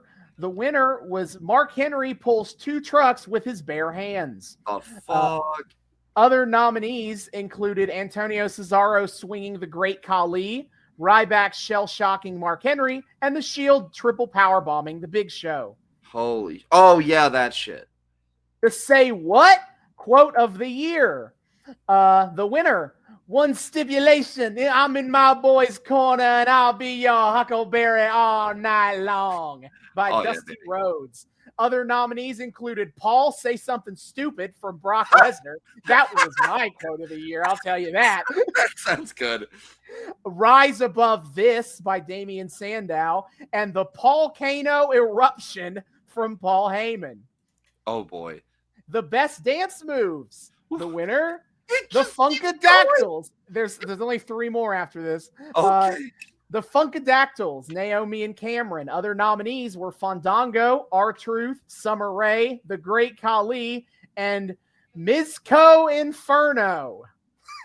Wait. Okay. Khali dances? What? Okay. Vaguely. Sure. Sure. Favorite web show. The winner, the JBL and Cole Show. Other nominees include WWE Inbox, 30 Second Fury, and WWE Top 10. The JBL and Cole Show is the winner. The best crowd of the year. The winner, the Raw After WrestleMania crowd in East New Jersey. Itself, not even WrestleMania itself. The Raw After. The other nominees were the Payback crowd in Chicago, the SummerSlam crowd in Los Angeles, and the Raw in London, England on April 22nd. All right. Then the final pre-show award, the catchphrase of the year. The winner was yes from Daniel Bryan. The other nominees were That's What I Do from Mark Henry, Fun, Done, Go from Fandango. Follow the Buzzards from Bray Wyatt. We the People from The Real Americans, and Believe in the Shield from The Shield. I love how Believe in the Shield is their catchphrase. Like, they're fucking, like, I think we were talking about this. I'm bringing back the Tinkerbell joke. It's like they're fucking Believe in the Shield. We need you guys to believe in us. If you believe in us really hard, we're going to triple powerbomb somebody. Absolutely. Okay, now that we've got all that out of the way, awards. There were so many in 2013. What the fuck? So, back to the show. Dean Ambrose is like, Dean Ambrose wants to make it clear, he's like, we're presenting this award, but don't worry, this award we will know nothing about double crossing. That will never happen to us. And I'm like, oh, 5 months later. Haven't they already kind of like double crossed Punk at the very least? They kind of did. Yeah, I guess. Yeah. So Seth Rollins jumps in and is like, yeah, man, we're the Shield. We're staying together. And then Roman jumps in to just be like, yeah, and anyone wants to cross us. And then Ambrose cuts him off and finishes his point for him. And I was like, ooh, spicy. Because right now we are in the midst of an extremely subtle build to the Shield falling apart. They are teasing that the Shield is losing its cohesiveness slowly but surely. They've been around since November 2012 was when they debuted. So they get like a little over a year together, like year and a half, I guess. Year and a half by the time it's over. That's a weirdly short time for a stable, but all right. They were extremely impactful for their time they were there. This is true. But we can't have Roman Reigns tied down to these two bozos for too long, brother. Yep. So the nominees for the Double Cross of the Year, Mark Henry's fake retirement promo. We know that one very well here. Shawn Michaels being as the referee in Hell in a Cell. Talked about that in the front half. Paul Heyman betraying Punk at Money in the Bank. I mentioned it last time. But now you got to see Paul Heyman throw a ladder at CM Punk. he threw it with all his might, and it sure whacked Punk in the back.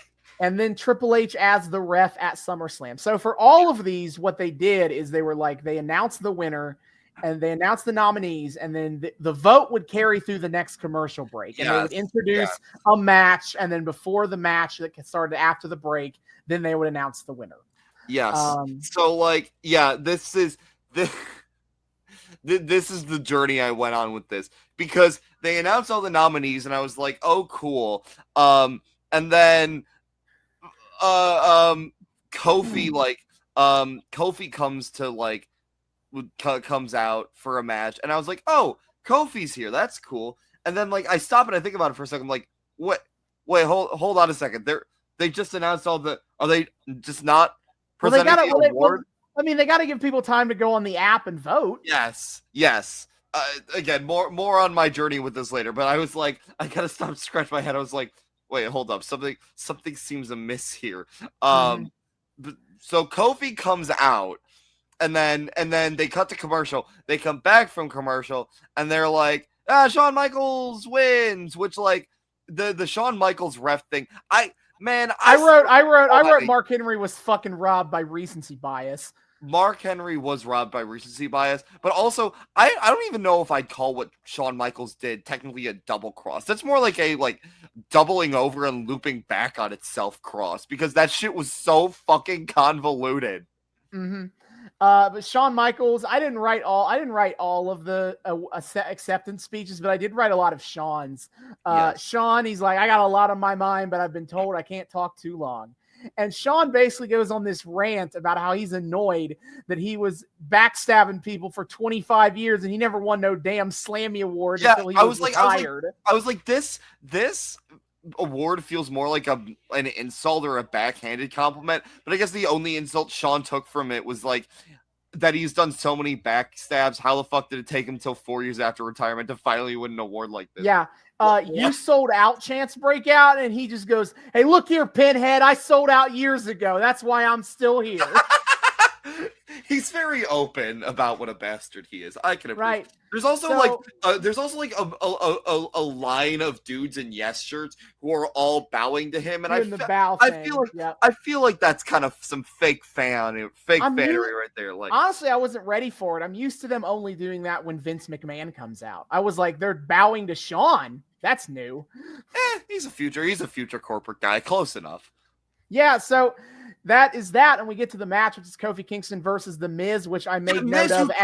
Get a fucking televised entrance. What is happening? No, we cut back from commercial. Miz's theme is playing, and then they cut it off to almost immediately to do the Slammy stuff. But I wrote, it ain't a mid-card WWE feud if the whole feud isn't just them wrestling constantly every single week.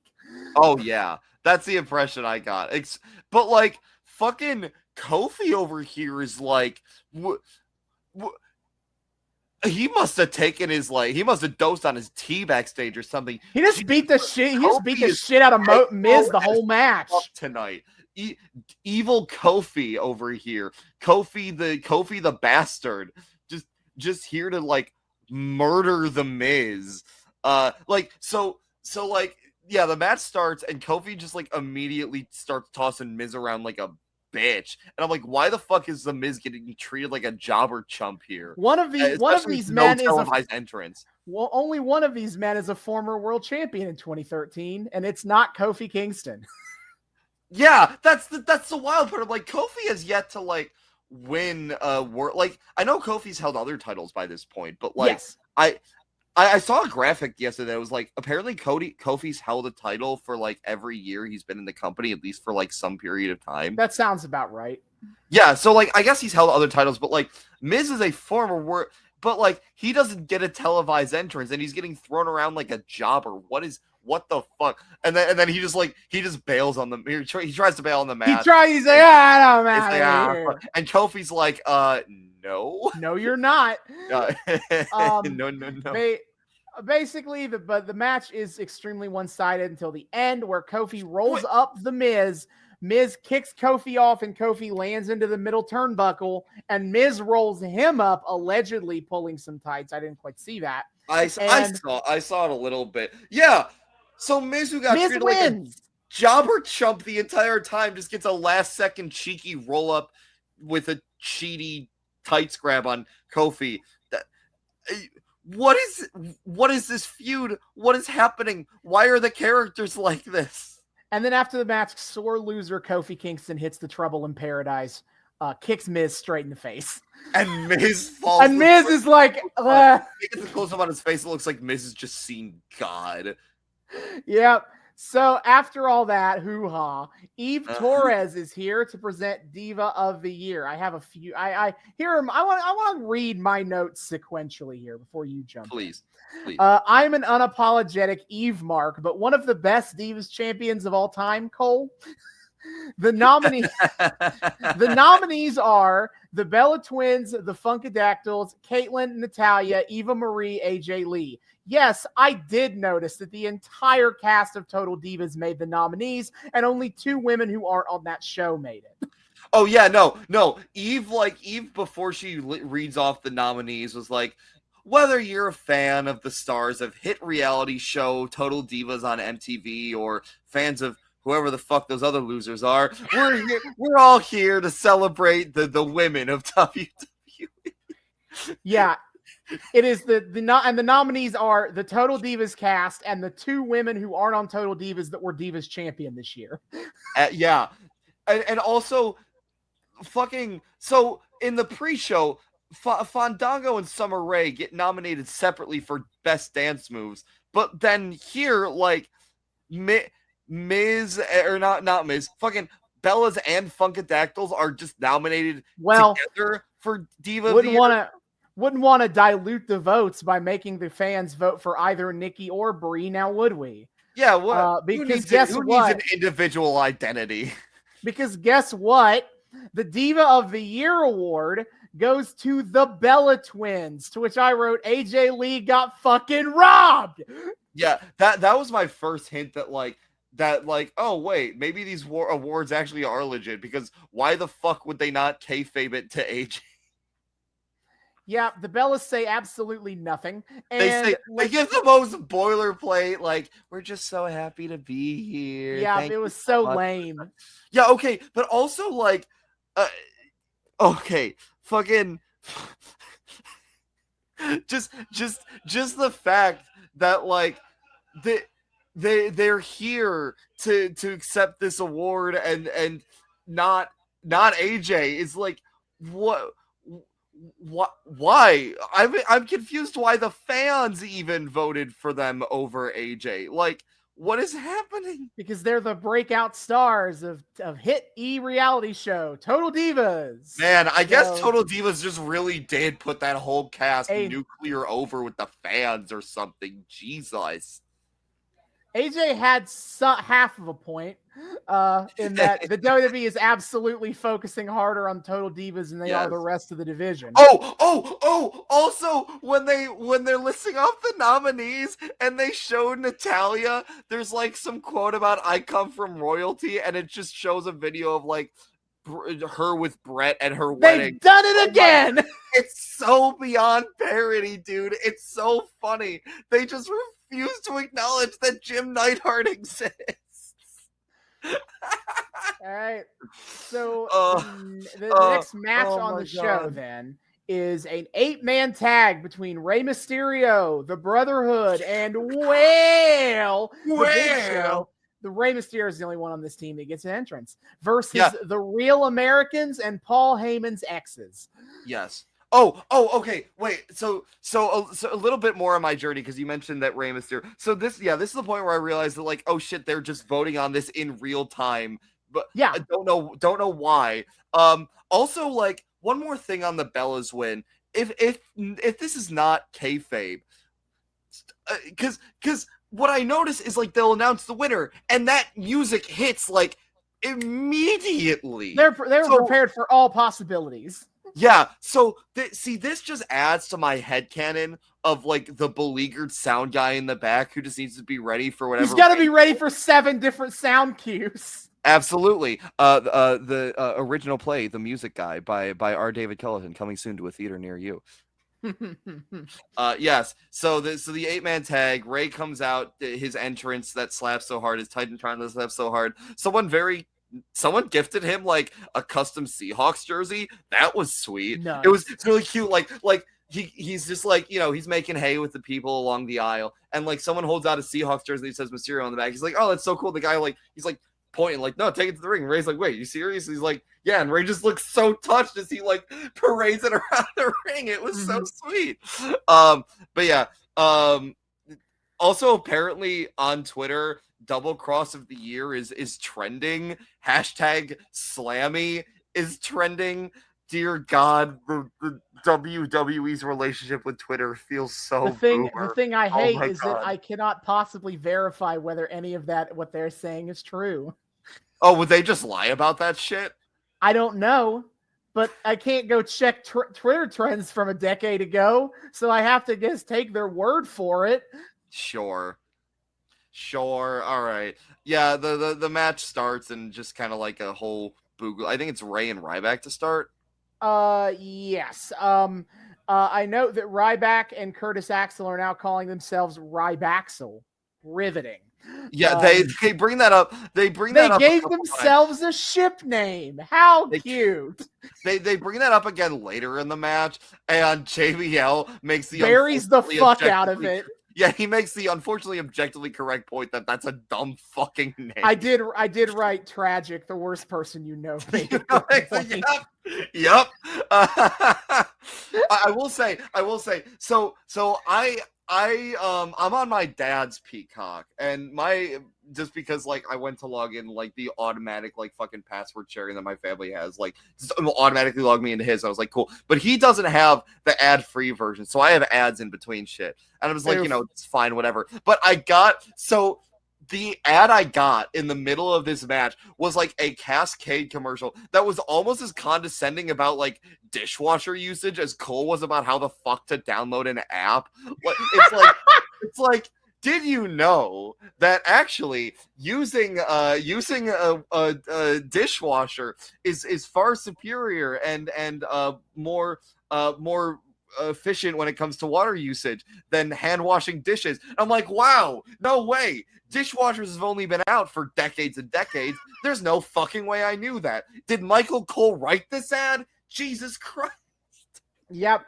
The match is a lot of whatever. They're just kind of doing shit. There's a great Goldust is the designated get beat up by the bad guys. But he even gets some hopes. He gets some good fucking hope spots though, because Goldust he's just too good. Dustin Rhodes is too good. There's a great bit where Mysterio I think he fucking tornado DDTs Cesaro, and Cesaro does a backflip in response. That's the bump he takes. Ray does a little fucking spinny around his neck. And after he lets go, Cesaro just kind of stands there for a second and then just fucking backflips to take the bump. What the hell? I was gonna say at some point Jack Swagger is in the ring and Cole mentions he is a former world champion, to which I wrote, Cole reminding me that, how dare he? Yeah, well, I missed that, but I got reminded of that later. Also, because he shows up at the end. Yes, man, they're really pushing fucking Twitter on during this. This is their designated push the WWE social media. Even they acknowledge this match is just house show, do whatever shit. Pretty much. Cole talks about Dustin's presence on Twitter, and he's like, Dustin Rhodes Goldust just tweeting the other day, so basically some vague just so honored to still be doing this, be back in the ring, make the most of everything you have, yada. Man, it's good to know that. I am sincerely glad that Michael Cole doesn't read off wrestlers' tweets live on air anymore. See, yes, but also it does do my heart good that Dustin Rhodes has just always tweeted like a fucking life coach. Yeah, that's fair. That's been his Twitter voice. That's still his Twitter voice to this day. If you just go to Dustin Rhodes, it looks like he's just in the midst of writing his own self-help book. So Goldust hits a big double DDT on the Real Americans. He hot tags in Cody.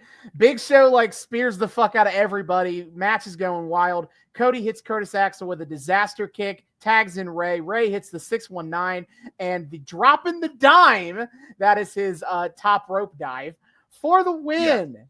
Yes.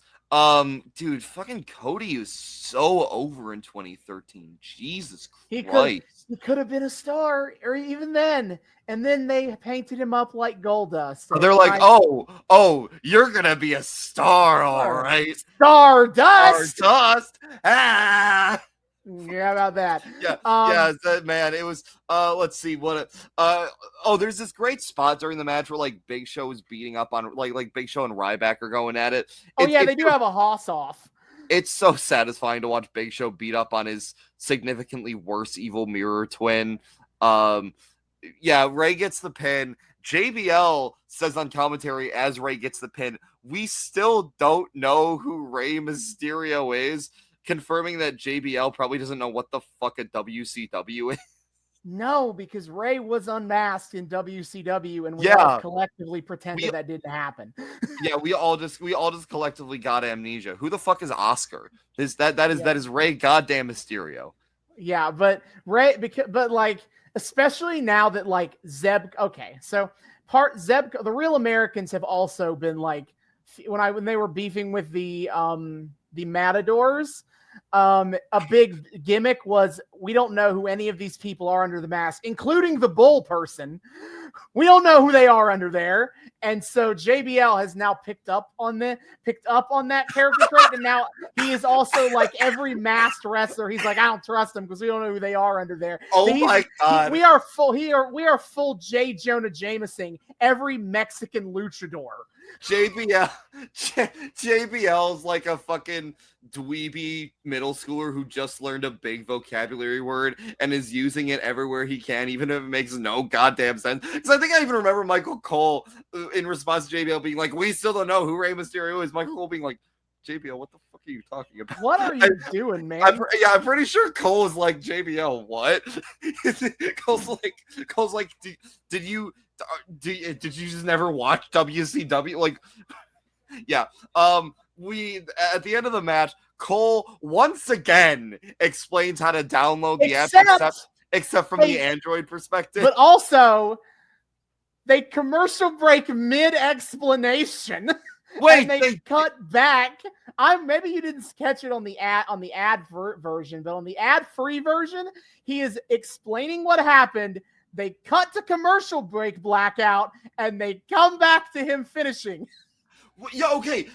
I think I did have that happen, but I assumed that was just a random like ad placement. I got that. No, I got that for me too. What the fuck? That's jeez. What? Yeah, you're in the middle of explaining this commercial. Did he just have to like sit there frozen while he waited for commercial? Why did they cut it like that? But yeah, so he explains for a second fucking time how to download an app. It just goes to prove WWE's ever famous mantra: treat every show like it's someone's first smartphone usage. Not just treat every show like it's someone's first, treat every hour like it's someone's first hour of watching wrestling. And also their first hour using a smartphone. Right. So Jerry Lawler and Booker T, as the hosts, they introduce the presenters for a couple of these awards. And we're doing Superstar of the Year. Really feels like that should have been the last award. Yeah, it feels so early to be doing Superstar of the Year. It'd be like if the Oscars were like after the first hour, like Best Picture. I'm like, what? Or like 2 awards in Best Actor. Why not? Best Lead. But anyway, who needs audience retention? Right. So the nominee, the presenter is Shawn Michaels, and boy, Shawn Michaels is like, did I already mention I want a Slammy tonight? And so Shawn Michaels goes on and on about like what it means to be Superstar of the Year, how you gotta dazzle the crowd, give it your all, and be someone who puts on A+ performances every night. Remind you anybody? And he winks, and the crowd just starts yes chanting, even though Shawn was talking about himself. Yes, the crowd is so blind to any baiting tonight that is not directed directly at Daniel Bryan. It is all like. It's just Daniel Bryan tinted glasses all the way through. And Sean's like, does it remind you of anyone? And the audience is like, yes, it does. Daniel Bryan. Yes. Like, wait, no. Wait, no, hold up. Sean then proceeds to say that this award should be called the HB Chisel. What? I was having war flashbacks. What does that even mean? What does that even mean, Austin? It means Shawn Michaels is your 50-year-old dad trying to show he's still hip and cool with the kids. Kids. This is a one-time thing. Every time he comes back on screen for the next 5 years, he's going to be like, oh, yeah, it's all HB shizzle. Like, he is going to try to get this fucking over. And I was like, oh, my God, no. See, the fact that he tries for 5 years to get this over is very funny because his next line is just keep saying it. It'll roll off the tongue. I thought it was a joke. I guess he was being very sincere about trying to convince people to get used to saying it, which, no, I refuse. Fuck you. But then HB Shizzle chants start. This is your fault, crowd. You validated him. No. Why would you do? Everyone else thought it was a joke too. No. So the nominees for Superstar of the Year are Brock Lesnar, CM Punk, The Big Show, Daniel Bryan, Randy Orton, and John Cena. And the winner of Superstar of the Year, and Sean has to check that card again to make sure he read that right. Daniel Bryan. Yeah. I was... Well, okay, but first, in between, we got to get the time for the audience to vote on this. I'm taking to just like, let's finish this Slammy point and then just talk about the match. Okay, that's fair. My notes upon seeing the Daniel Bryan win were, oh shit, Daniel Bryan actually wins, and double oh shit, Michaels doesn't sweet chin music him. I was fully expecting some shenanigans to go on. JBL and Cole both call this an upset. I don't know how you believe that, but I don't know either. There is a very tense handoff of that Slammy Award. Oh, and then John just refuses to let, which, like, good improv work on his part. Although they had to have known that, like, DB it's a good guess that Daniel's going to win this. So, you know. Yeah, so good improv on that one. But then Daniel Bryan thanks Sean for the HB Shizzle Award. Yeah, he has a good again validating this. Yeah, which I thought maybe it could sound better coming out of Daniel Bryan. Nah, I still hate it. Fuck it. So Daniel Bryan is like, hey, if it wasn't for Shawn Michaels, I wouldn't be in the WWE. But also, if it wasn't for Shawn Michaels, I would be WWE champion right now. Yeah, fuck you, Shawn. But Daniel isn't. Fuck you, Shawn. But Daniel isn't mad because the Authority doesn't want him to be Superstar of the Year. But it is the people, you guys, who voted me to be Superstar of the Year, especially those of you here in Seattle. And everyone's like, yeah. And then Daniel's like, he promises that 2014 will be an even better year for him. And he ends with, go Seahawks. Go Seahawks. Yeah. The crowd loses. But this whole Slammy thing does a lot for our overall narrative of the show. The WWE in and out of kayfabe might be done with Daniel Bryan, but the fans sure aren't. Yes. I have a further kind of meditation on this toward the end of the show. But yeah, this is what I'm talking about. Daniel Bryan gets Superstar of the Year, and all of a sudden, like, chugga, chugga, chugga, the train is in motion to put this man exactly where he belongs at the top of the company. Yeah. And they do use this moment in like video packages for the whole feud of Daniel Bryan. They do use the moment of him being like Superstar of the Year, Daniel Bryan. Absolutely. No, like that's again, the fact that this is what actually like what was freely voted for is such it's such good, like you can't pay for that kind of storytelling. It's such perfect like synergy between fan interaction and like good long-term storytelling that of course you got to milk that for everything it's worth. But yes, then the next match of the show is Sin Cara versus Alberto Del Rio. My God, we can't escape this match. Oh my God, I know. I was like, oh, this seems familiar. Sin Cara comes out, and I suddenly feel as though I can't trust anyone anymore after what you told me about Sin Cara last time. Yeah, my first note was not the Sin Cara mood lighting. Yeah, well, so that's the thing. So he comes out before DB gets announced for the winner, and it cuts to commercial, and Sin Cara and Del Rio did not make an entrance during commercial, so Sin Cara just had to stand out there alone during the commercial break. The fuck did he do? Mug to the crowd? He got no face. Admittedly, they probably would have just turned the house lights down in the middle of it. Like, I've talked about this before, but like having gone to Raw tapings, what they like, if they don't have some other thing going on in between commercial breaks, what they do is they just turn off all the house lights and play WWE ads on the Titantron. So that's probably what happened. Like, he probably didn't just stand there and play to the crowd. He probably just stood in the ring in the dark. Okay, that makes a little more, because I was like, how the fuck is Sin Cara gonna play to the crowd? He's just gonna keep flipping the whole time, or like, Jesus. Yeah. So Del Rio makes his entrance, and they do a little kind of like what we talked about. I think it was the 100th episode. This kind of like little picture-in-picture promo earlier that day promo from Del Rio, and I was questioning which Sin Cara this may or may not have been, and then they didn't give him a counter promo to Del Rio, so I was like, oh, okay, he's not talking. This is OG. It's probably it's I assume it's the original. I still I feel as though I can't trust anyone now whenever Sin Cara is on screen. Who is this man? Also, okay, so I looked this up because once again we have a Sin Cara match, and the ring gets bathed in yellow light, and this shit drives me crazy. He doesn't even, his color scheme isn't even blue and yellow anymore. Yeah. Like, it used to it used to be that like that was the color of his mask and his gear, and the mood lighting matched the color.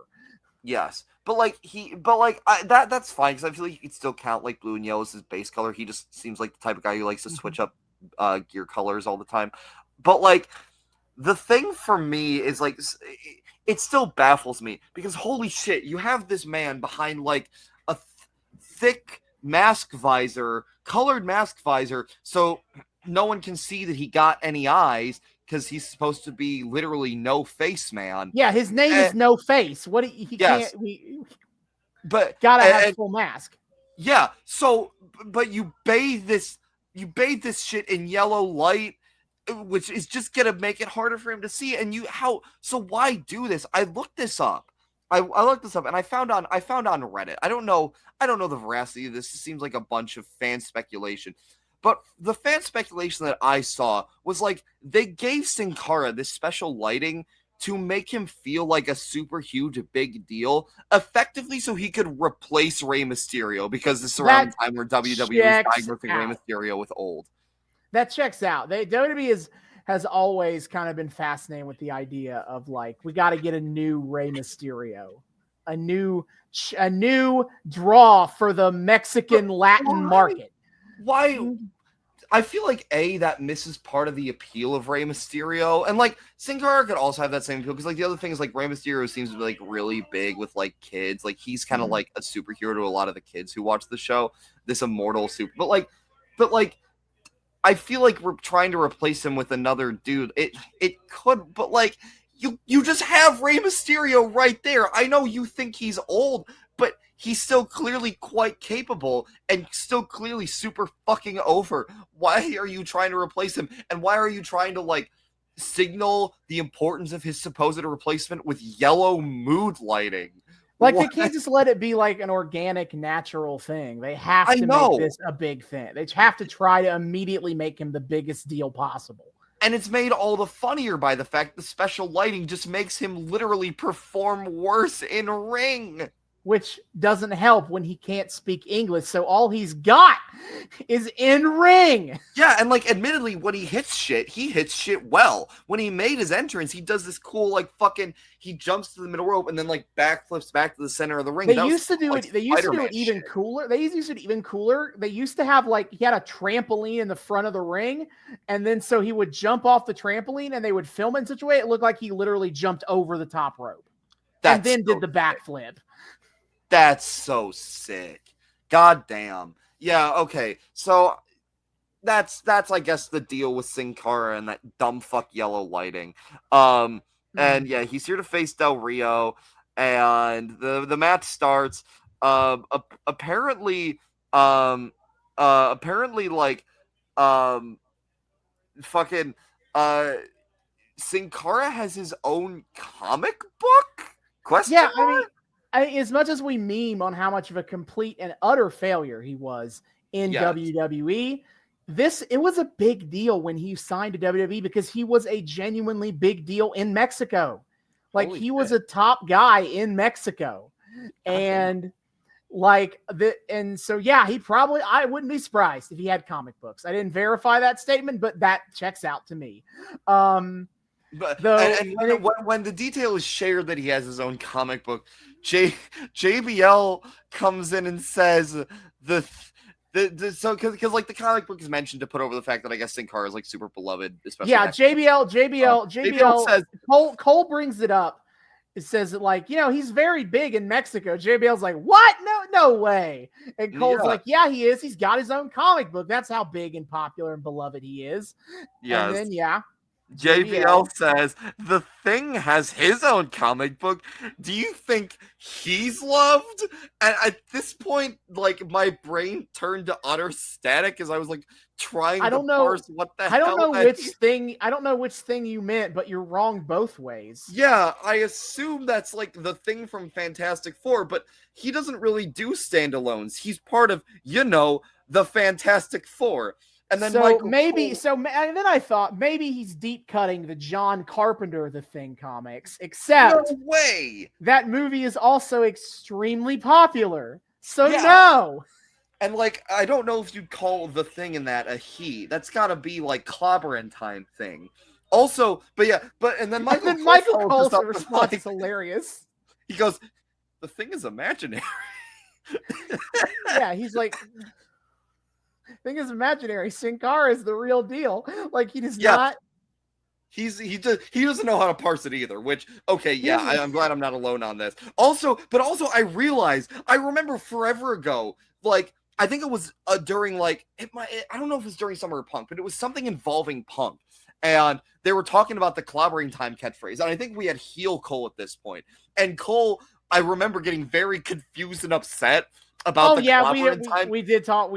do remember this. Yes, so now that he's a face, he's finally learned about comic books. Character arc. Yay! Baby. Also, I just realized I'm wearing a Marvel comic shirt while we're talking about it. That's also the same shirt. That's also the same shirt you were in the front half. Nice. Hey, keeping canon. Continuity. I'm not good at that. Keeping continuity. Okay, so JBL says he has many trusted sources that tell him that under the mask, Sin Cara is really ugly. And Cole is who's one of your sources? Zeb Coulter? Dude, I always forget until I see him again that Zeb Coulter just legitimately, look, I don't believe in no phrenology or any cringy shit like that, but dear God, Zeb Coulter just really does look like the type of dude who earnestly believes all the really awful shit he says on mic. Yeah, to my knowledge, I don't know if he does. I don't think he does. He definitely looks like the kind of guy. Oh, I low-key thought they were like shooting. I thought he was low-key like this is like super fucking racist. I have no knowledge of Zeb Coulter's political views. So I guess I can say I can't confirm or deny. But he definitely does. He plays the part of looking and being this dude, that kind of dude, perfectly. Yes. But yeah, no. So yeah, Michael Cole goes, that's a nice argument, JBL. Why don't you back it up with a source? And JBL's like, my source is that I made it the fuck up, as you do. And then I also noticed there were like little Mexican flags. Yeah, that's Hero. That's Alberto Del Rio's been doing that because he is the hero that Mexico deserves. So he's bringing out the flags to cheap pander. Yeah, but like he's not the one holding them, so they just get like, does some poor page have to place them on top of the ring post in the meantime? Probably. Okay. Then we come back from commercial from this match, and they show a clip from ad break, and it reminded me that at this point in time, you could watch matches mid-commercial break on the WWE app. One time, they even ended a match in commercial break, and they were like, well, if you tuned into the app, you could have seen the end of the match. We're gonna force you to give a shit about this app. Just all match endings now in the app. Oops, all app. Yep. Also, like, there was this point where I think it was just before break, JBL like peeked the fuck out of his mic at one point. Like, he screams into his mic and it peaks so bad. And as someone who's not great at sound engineering, I sympathize, but also fuck JBL. Yeah. So they start talking about the Slammys again, and The Rock allegedly tweeting about that Slammy win of his, and they were talking about Vicky, who came out to get the award, and JBL goes, I thought Vicky looked very nice, and Michael Cole goes, tonight. To which I wrote, it's so weird how it's just normalized for the face commentators to call Vicky ugly, though I guess Cole has to make up for Jerry not being here to do that. Oh, ooh. Because, every time Jerry Lawler talks about Vicky Guerrero as the face commentator is like, isn't she so ugly and great? Isn't she an ugly old hag? And when you're a face, you can get away with anything. She's a heel, so we're allowed to just call her an ugly old hag. Yeah, and fuck that bitch. She's mean to us, so we can say that she's a deformed witch. We don't give a shit. Also, on the thing you told me about Sin Cara last time about him getting swapped out, I will say, Michael Cole says, or no, I think it was JBL says, Sin Cara has not been the same since losing the belt to Cena. This is a new Sin Cara. Oh, I bet maybe it is. Who's to say? At the very least, it's great foreshadowing. It's at this point they reveal that like match of the year is the best picture of the Slammys, I guess. Which, I guess that's. I guess I can see that argument. Yeah. God, it's so fucking weird watching a lucha work rate match on WWE. Yeah, I mean he tries. That's another problem that Sin Cara had, is that he's very much deep in that lucha libre style shit, but he didn't really have it. But he wasn't like good at adapting to America, and he didn't really have a lot of people he could work with that could do lucha with him. But like Del Rio knows how to do it. Yeah, Ray knows how to do it. Most people don't know how to do it. So Del Rio together are really fucking good though. They are. They have great in-ring chemistry. And like I made a note of so far this match is like botchless, it looks like. Also, JBL asks if Lawler is here. Like, he was literally up on stage did you not pay attention? What? Mm-hmm. I made a note of I wrote, I can't tell if the crowd is chanting "This is awful" or chanting "This is awesome." I cannot tell. I hope it was the latter. All I heard was "This is aw." Like, I didn't pick out that last syllable, but I heard it and I'm like, huh. I feel like they were chanting awesome because it was a good fucking work rate, man. But Sin Cara hits a top rope sunset power bomb, and then he hits the Swanton bomb and wins. Sin Cara beat Alberto Del Rio. The fucking bump for Del Rio out of that sunset power bomb. That looked nasty. Del Rio came down hard on that. I was like, fuck, that hurt. But it is funny, I made a note about this match just so far botchless. I forgot to knock on wood because when Sin Cara went for the Swanton, he clearly overshot him. He whiffed that shit so hard, dude. The camera saved him. The camera did save him. The camera did save him. Like, God damn, you can't have one, can you? No, you were so close. Yep. So after the match, the primetime players come out to present the Fan Participation of the Year award. The difference between that and Catchphrase of the Year is that this is a chant, not a catchphrase, even though half of the chants were catchphrases. Yes. Also, what do you know? Is rightfully annoyed that Primetime Players is not nominated tonight. They are. They're like, don't we have a chant? Why are we doing this? Yeah, they do their dance and everyone does their millions dance. of dollars, millions of dollars, millions of dollars, millions of dollars. That was great. I could get down with the PTP chants. No, they're fun. The Primetime Players are always fun to me. Like, they seem awesome. Yeah, but anyway, the nominees are Fandangoing. Yeah, so this is the journey I went on. They cut to like videos that were taken quite literally all over the world, and fuck, I guess Fandangoing literally has taken over the world because all these fucking interviews. Yeah, they got like a subway, like what the hell? Yeah, so he debuted at WrestleMania against Chris Jericho. That was his first match. That was his first match. Yeah, and he beat Chris Jericho at WrestleMania in his first match.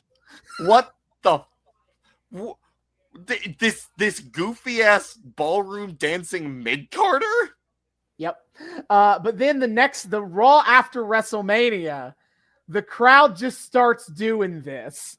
Da da da da da da da da. They go nuts. It becomes like a viral social media meme for a hot week there. And then Jerry Lawler tries to lead the crowd in Fandangoing, and the meme died right there. It was over. Lawler's like, I'm about to end this man's whole career. Like WWE tried to be like, oh, let's do the memes then. And they're like, okay, all right. And they stop being cool now. We're done. As soon as the old man Vince decides we're gonna lean in, all of a sudden it just radiates uncoolness. But yeah, for a solid week, Fandangoing was a genuine viral meme. And then Jerry Lawler personally killed it. That's awesome. Yep. Then the other nominees are Yes. The Let's Go Cena sucks chance. Yes, I always do appreciate them leaning into Cena's divisiveness. And then R-Truth's What's Up? Yes. What's up? What's up? Yeah. No nominee for Oos. Y'all say Oos. We say Oos. Y'all say Oos. Yeah. Oos. Yeah, apparently very selective category, fan engagement, I guess. And the winner is, what else would it have been? The yes chant. Yes. Yeah. Daniel Bryan walks back out. I wrote Daniel Bryan cleaning up at the Slammys. I know. This is his fucking Lin-Manuel Miranda moment. He goes, I'm at a bit of a DB goes, I'm at a bit of a loss as to what to say. So I guess there's really only one thing to say, which is obviously supercalifragilisticexpialidocious. But then he says yes anyway. Yes. All right. Yes. The next match, which is not predated by a Slammy Awards stuff, is Brodus Clay versus Xavier Woods. Yeah, I was like, ooh, hi, Brodus. And then I was like, oh, hi, Brodus. And then Woods came out. I'm like, oh, cool, Woods is here to kick his ass. Yeah, so I didn't really talk about it in the front half because it's a super low card story. But basically what's been going on is that Xavier Woods debuted on the main roster as kind of R-Truth's bro. And R-Truth got Brodus Clay to like gift him the Funkadactyls and the theme and the entrance for his first match. Oh. And then Brodus Clay got jealous because he's like, wait, do the fans like Xavier Woods more than they like me? That's what inspired what came next? What the fuck? Yeah, so then now they've been beefing. I made a note of Michael Cole compares Brodus Clay to Violet Beauregard as he comes out in this. Well, it's because when they come out in that bright blue jumper, and he starts talking about the blueberry girl from Willy Wonka. Oh my god, that would have been the Tim Burton one, because that's where she was wearing a fucking blue tracksuit. That's funny. Michael Cole's a fan of the Johnny Depp remake. You'll love to see it. You're damn right they are. He is. Yeah, goddamn. Brodus kind of squashes Xavier here. Yeah, what the shit? Yeah, I was like, okay, cool. Woods is here to kick Brodus Clay.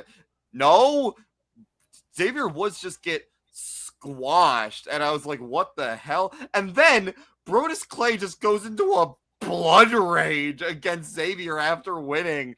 He just starts murdering, like he got him with like some sort of like swanton or something to like get the dub, and then he just fucking like bombs onto him again and again, to the point where like even his like fellow like dude out that's like in his corner, and the Funkadactyls are looking at him like, what the hell? Yeah, did you recognize his tag team partner there? I did not. That's Tenzai. This is where Tenzai is now. No. He has become the funny dancing man. This is what has become of him. Oh, how the mightily stupid have fallen. Oh God. Yeah, so I guess Tenzai is very taken aback. So yeah, so I guess Brodus Clay being slightly jealous of Xavier Woods' success with his like with all of Brodus' aesthetic makes him go into a blood rage and try to legitimately murder Xavier Woods, and everyone is like, whoa, what the hell? Hey, whoa, man, calm down. Yeah, so okay, what the fuck, Austin? What's happening here? Where does this lead? Listen, I forgot all about this Brodus Clay heel turn shit, so I couldn't tell you where it goes. Probably nowhere. This is unhinged, and fuck Brodus Clay. This only gives me more fuck Brodus Clay ammo. Correct. Then out comes The Miz to present the insult of the year. Why is this on the main show? The nominees are AJ Lee's pipe bomb promo that I talked about before. God. I'm glad David got to experience some of it. Wasn't just me explaining this weird pick me girl shit. Now he gets to see it. Yeah, she doesn't just like directly call them sluts. She makes all these innuendo references. I can't remember what they were. She caps it off with, "You're all worthless excuses for women," and that is reality. That's awful. Honestly, the funniest part of this promo in retrospect is the Bella twins, who are okay. So this took place after a match. So the whole Total Divas cast is in the ring or on ringside, right? Mm-hmm. And so while AJ is just ranting at them like this, the Bella twins are from ringside yelling, "Say it to our face!" Yeah. like she is? She's dude, over there? Yeah, no. This is definitely like, I know the internet ate this shit up because incels on the internet.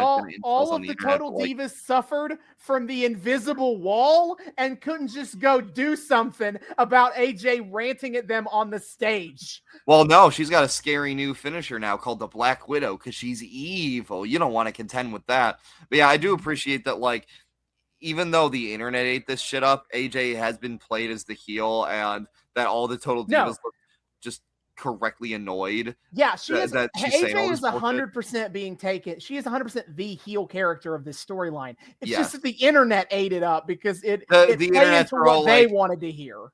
Hey, reality shows are for girls, as if they're not like watching the testosterone version of a reality show every week. Right. Then the other nominees are Zeb Coulter's general racism.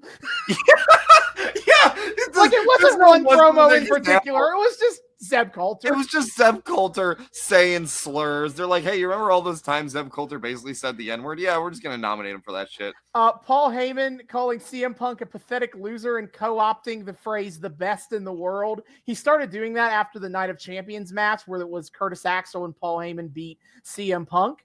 So he was like, "I beat CM Punk there," which debatable. Like, yes, on paper, but you know. Fucking also, when they were doing the Zeb Coulter nomination, when they listed him off, you know, they'd have a bunch of clips for all these nominations. And at one point I saw Cesaro holding the fucking libertarian flag in the middle of the ring, and I think it threw up in my mouth a little. Holy shit. They got that. They've been using the "Don't Tread on Me." Of course they have. Stuff. But this Paul Heyman started calling himself the best in the world because he beat Punk. And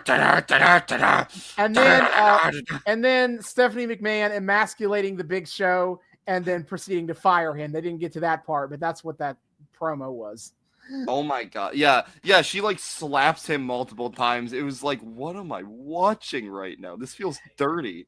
Yeah, and then the Stephanie wins the end, to which JBL goes, "That was awesome. I enjoyed that a lot." To which I wrote, "Yeah, I'm not surprised outright bullying would be something JBL likes."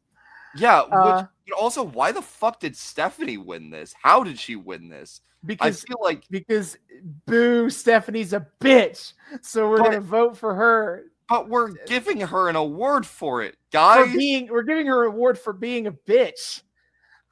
To which she also, but she's like, this is good because you all recognize this, that was best for business. That's why I won. Waka waka. But there's also like barely any crowd reaction for her. It's like dead ass silent. Mm-hmm. The next match is CM Punk versus Dean Ambrose. But before we get to that, WWE is hyping their DVD upcoming of like a history of WWE DVD, to which I took issue with them calling themselves a small regional promotion.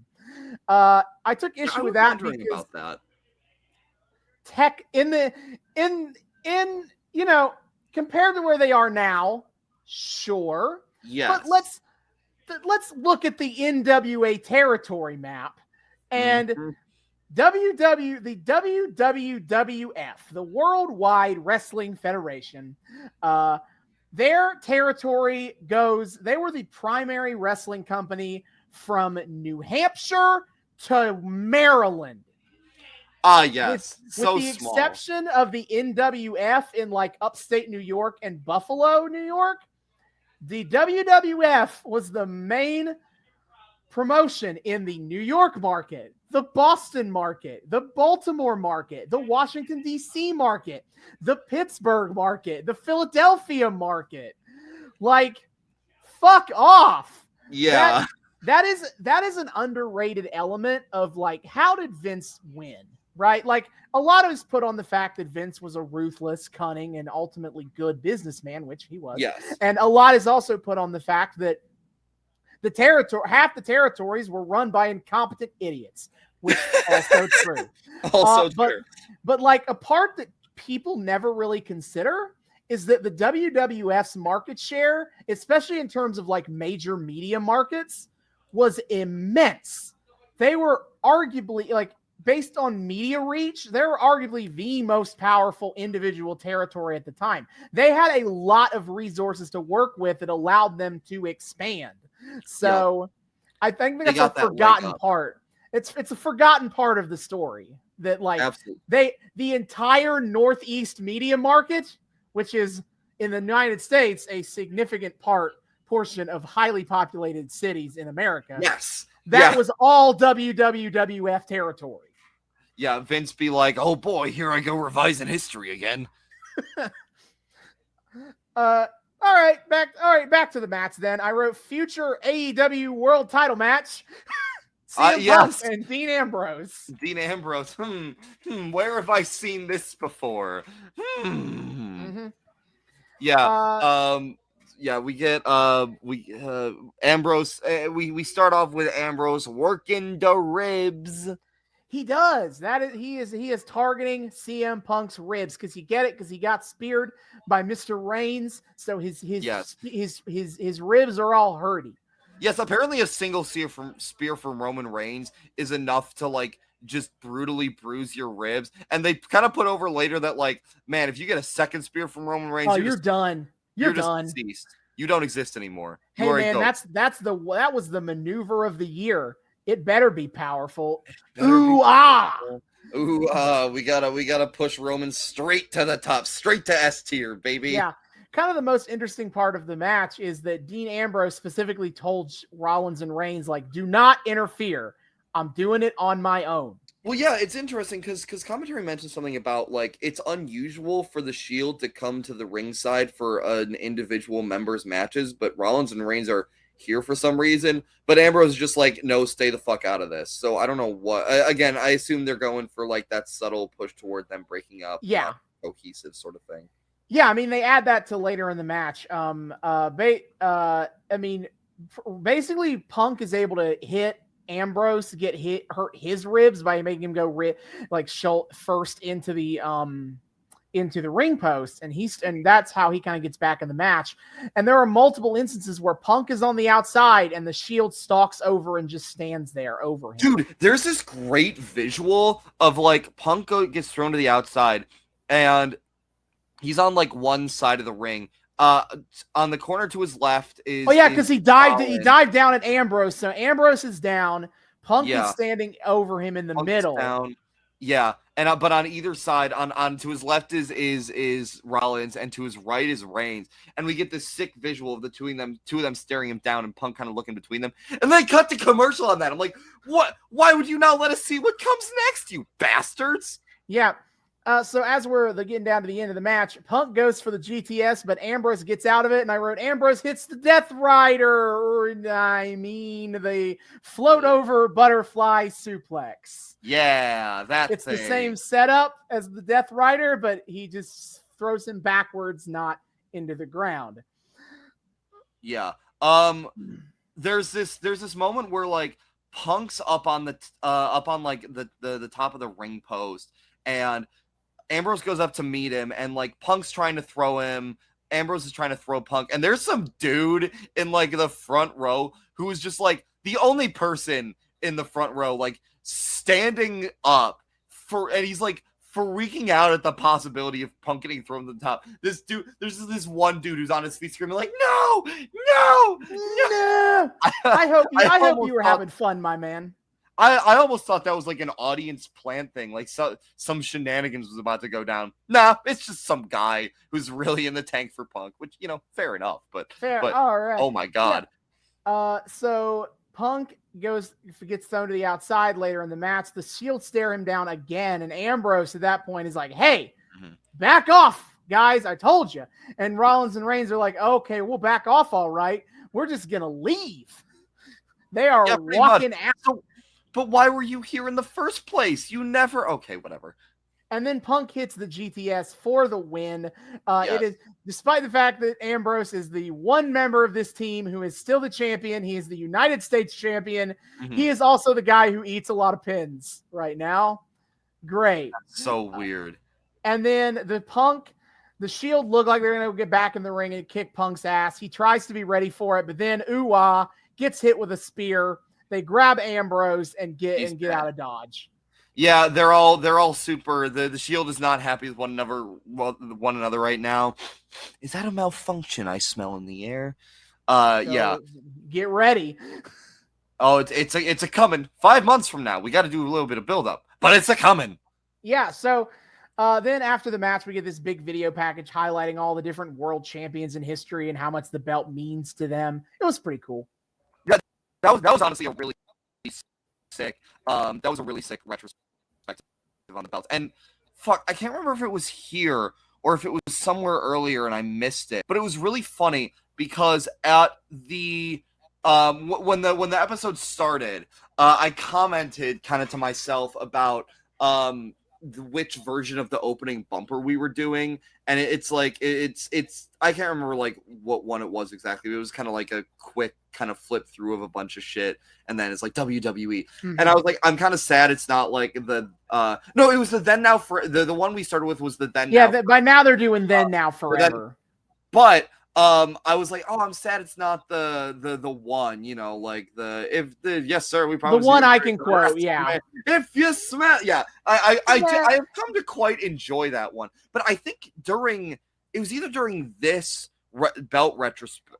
No, it was something earlier. I think did that same thing. Oh, it was the DVD. It was the DVD. Yeah, the DVD because they get to 85, he goes, "Welcome to WrestleMania." It's so funny because they go through every single one of those sound clips. It's just expanded way out because they do the "Yes Sir, we promise you a great belt." We do the "Welcome to WrestleMania." We do the "If You Smell." All the other ones that I can't remember. Those are the three that I always remember from the. But like they do all of those. They just expanded out a lot more. So did that come before? Was that bumper already a thing before? Or was it coming? Later? We're done with that bumper now. We're done with that bumper. But don't they use a version of it nowadays too? Am I crazy? They use a sort of different one where they have more like clips. They do clips again, and they do like a few sound bites, but it still ends with "Then, Now, Forever." Because I remember like when the Ric Flair Dark Side of the Ring episode came out, hearing that they like removed the Ric Flair woo from the thing. So yeah, I feel like they're back to doing a version of that. But yeah, so it was cool to see. But yeah, really solid retrospective on the belts. That was just kind of sick. And now Mick Foley is here. Yes. Yeah, because who else would we get for the most extreme moment of the year? Literally nobody. Only Mick Foley can present this. Mick Foley hits the cheap pop, which is what he calls whenever he name drops wherever they are. He does the cheap right here in Seattle, Washington. Yeah. And then he pops in with Daniel Bryan has 2 Slammys and is marrying Brie Bella. He can leave my cheap pop alone. I was wondering what the hell that meant. That was awesome. Well, yeah, because Daniel Bryan did the cheap pop earlier when he accepted Superstar of the Year, and he's like, "Hey, I feel like you get a pass when you're the hometown boy, though." But Mick Foley, Mick Foley trademarked that shit. You got to pay him royalties, all right? No, apparently Mick Foley does stand up and also comic books. I don't know enough about his comics, but yeah, he does stand-up comedy. It's mostly like him. It's more like stand-up road stories, which are entertaining, but they are not. He is not what you would think of as a stand-up comedian. Like when you think of like what they do. Yeah, it'd be cool to go to one of his shows. He's coming to Motor City Comic Con this year, and I'm very excited. I got to meet Mick Foley. Also, Mick Foley in a tux feels weird. Yeah, so the nominees for most extreme moment of the year are The Shield when they murderize The Undertaker on SmackDown. Yes. Ryback throwing John Cena through the Raw stage. I remember that. Thought that was pretty sick, honestly. CM Punk climbing the cage to go beat Paul Heyman with a kendo stick. And the Wyatts beating Kane up at SummerSlam and kidnapping him. The winner of the match, the winner of Extreme Moment of the Year is CM Punk, which isn't totally surprising to me because it is the only moment where a babyface beats up a heel. This is fair, but like we got to give after the weird shit that was the insult award. I feel better giving this one to a face. So while Punk is coming out, JBL tries to argue that Paul Heyman also should win this award, and because he's like he climbed up the cage, and Michael Cole's like he went up on a forklift. No, he didn't. And the JBL goes, it was an extreme forklift. Pain, nothing but pain. Yeah, I wrote that quote down too. And then also, CM Punk with the best nominees. Oh yeah, give the CM Punk line. The CM Punk with the best quote I think of this entire acceptance speech process. I feel strange accepting any award while not wearing pants. Are you kidding? That's the only way to accept an award. What are you saying? Power moves.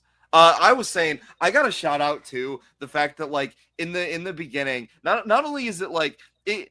I said it was strange to see Mick Foley wearing a tux for all the like pomp and circumstances of an award show. I will say though, leave it like the speech that Foley gives before like listing off the nominees. Goddamn, leave it to Mick Foley to actually make this goofy slammy shit feel prestigious. Legitimately, I was actually like for a moment he suckered me in to his speech suckered me into feeling this is an actual award show, and I was like, you know what, Foley, you're right. It is the mark of a true great to be able to have an extreme spot. And this is something that we should recognize in real. Whoa, what am I saying about the Slammy Awards?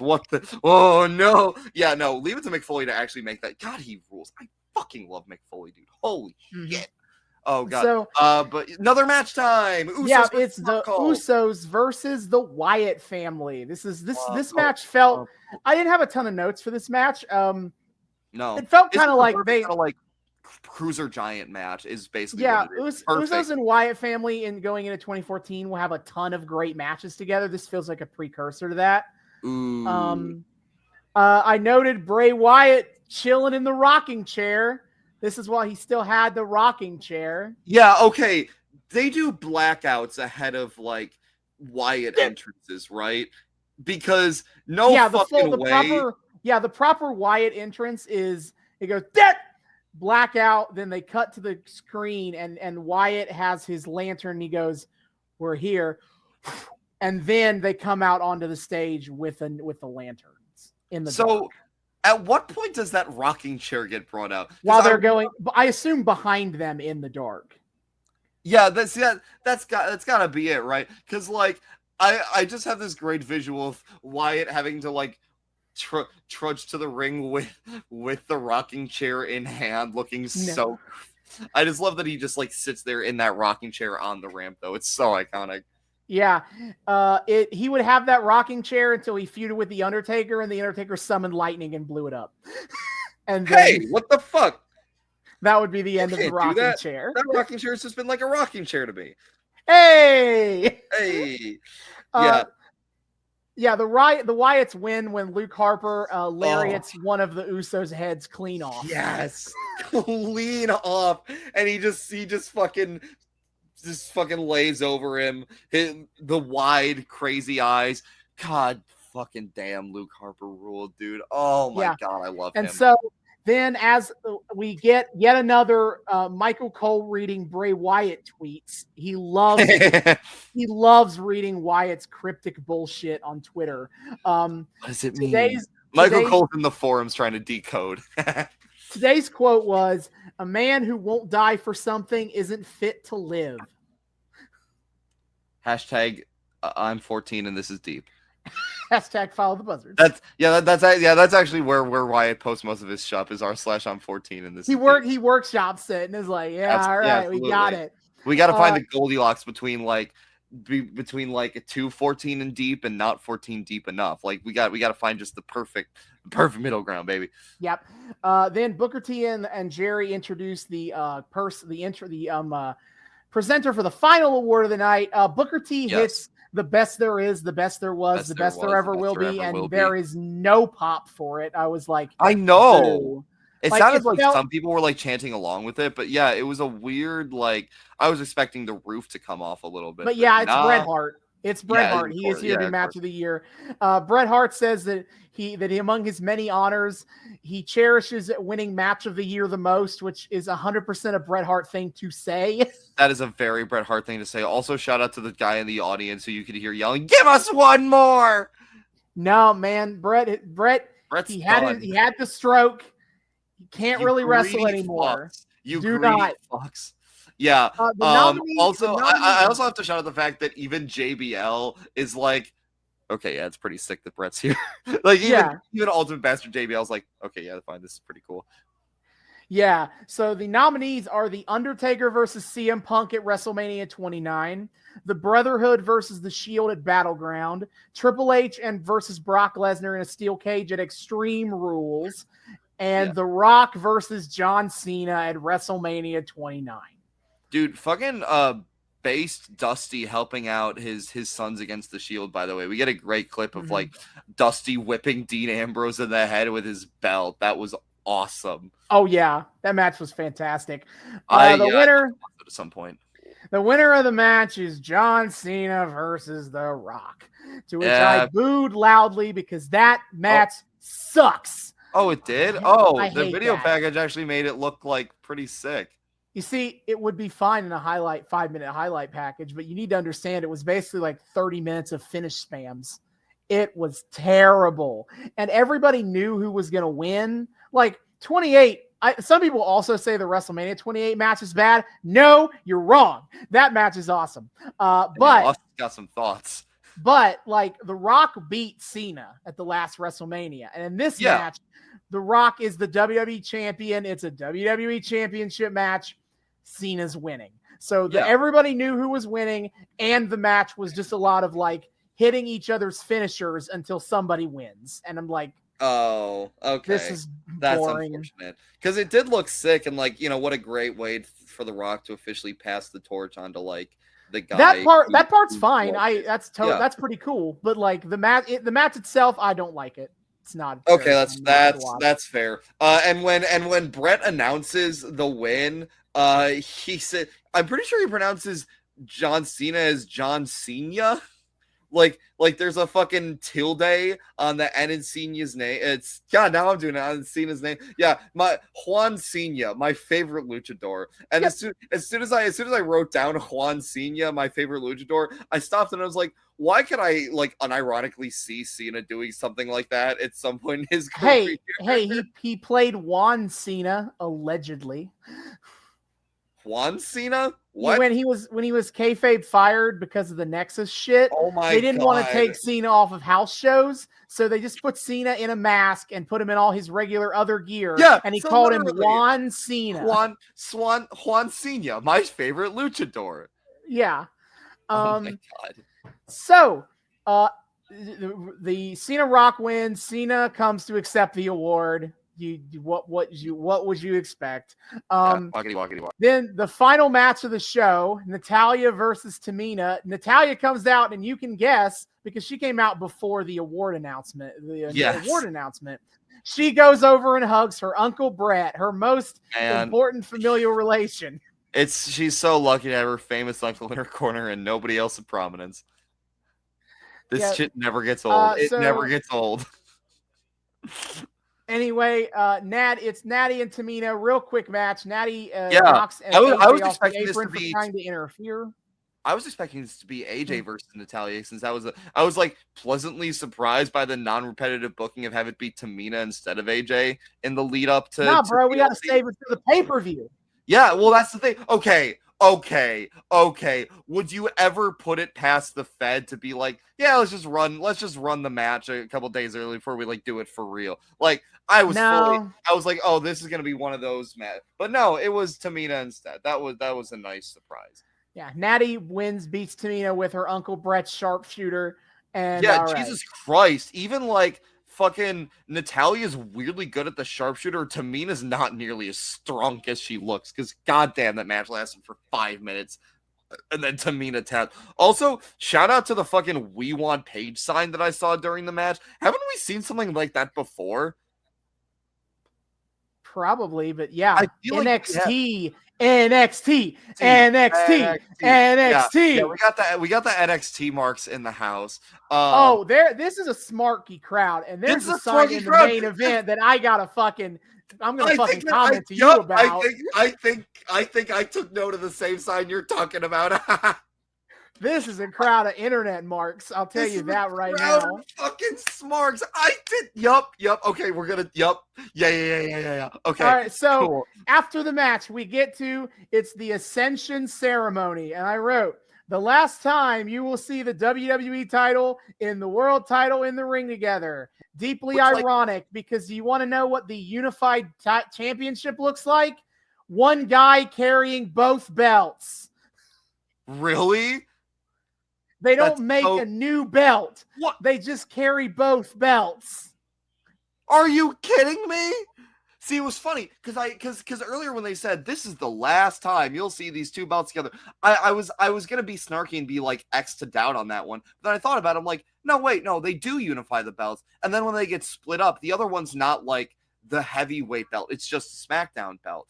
So I was like, okay, so no, this actually is the last time. No, okay, I guess they just. When they unify the belts, you carry both belts until eventually they just stop showing the World Heavyweight title and they only carry the WWE title. They just decide one day, I don't feel like picking this one up anymore. Main belt it is. Yep. That's so in the ring are 20 former WWE and world champions, including such truly great champions as the Great Khali, Dolph Ziggler, and Jack Swagger. I made note of all the same three people. They are the most you do not belong here. Because I noticed Ziggler, and I was like, wait, Ziggler's been a world champ. What? And then it pans around a little more, and I was like, wait, Jack Swagger is here too. He belongs in this crowd. And then after seeing him for like the 5th time, it finally registered to me that the fucking Great Khali was on screen. And I was like, Who let you in here? I didn't think you were allowed to be in things like this. You are like the lowest of low mid cards. Yeah, Oh they were God. just they did the World Heavyweight Championship has a lot of champions that probably should never be considered world Man, champions. they couldn't get Rock to show up tonight, so they're like, all right, fuck it, we gotta fill space as much as we can. So the ceremony starts with Triple H bloviating about how great an honor it is to be a world champion. And I care about as much as this crowd did, who immediately started huge Daniel Bryan chants. Oh my God. And Yeah, so it fucking begins. Yeah, Brian's out there. The crowd is going nuclear for Daniel Bryan. Okay, so here's where I got to get into this a little bit. Because they had this shit take place in Washington. DB is the hometown boy and everybody knows it. So this has to be the Fed leaning in, right? They had to have known if they were going to do this shit in Washington, this is what would happen, right? I would like to think they were at least somewhat aware it could happen.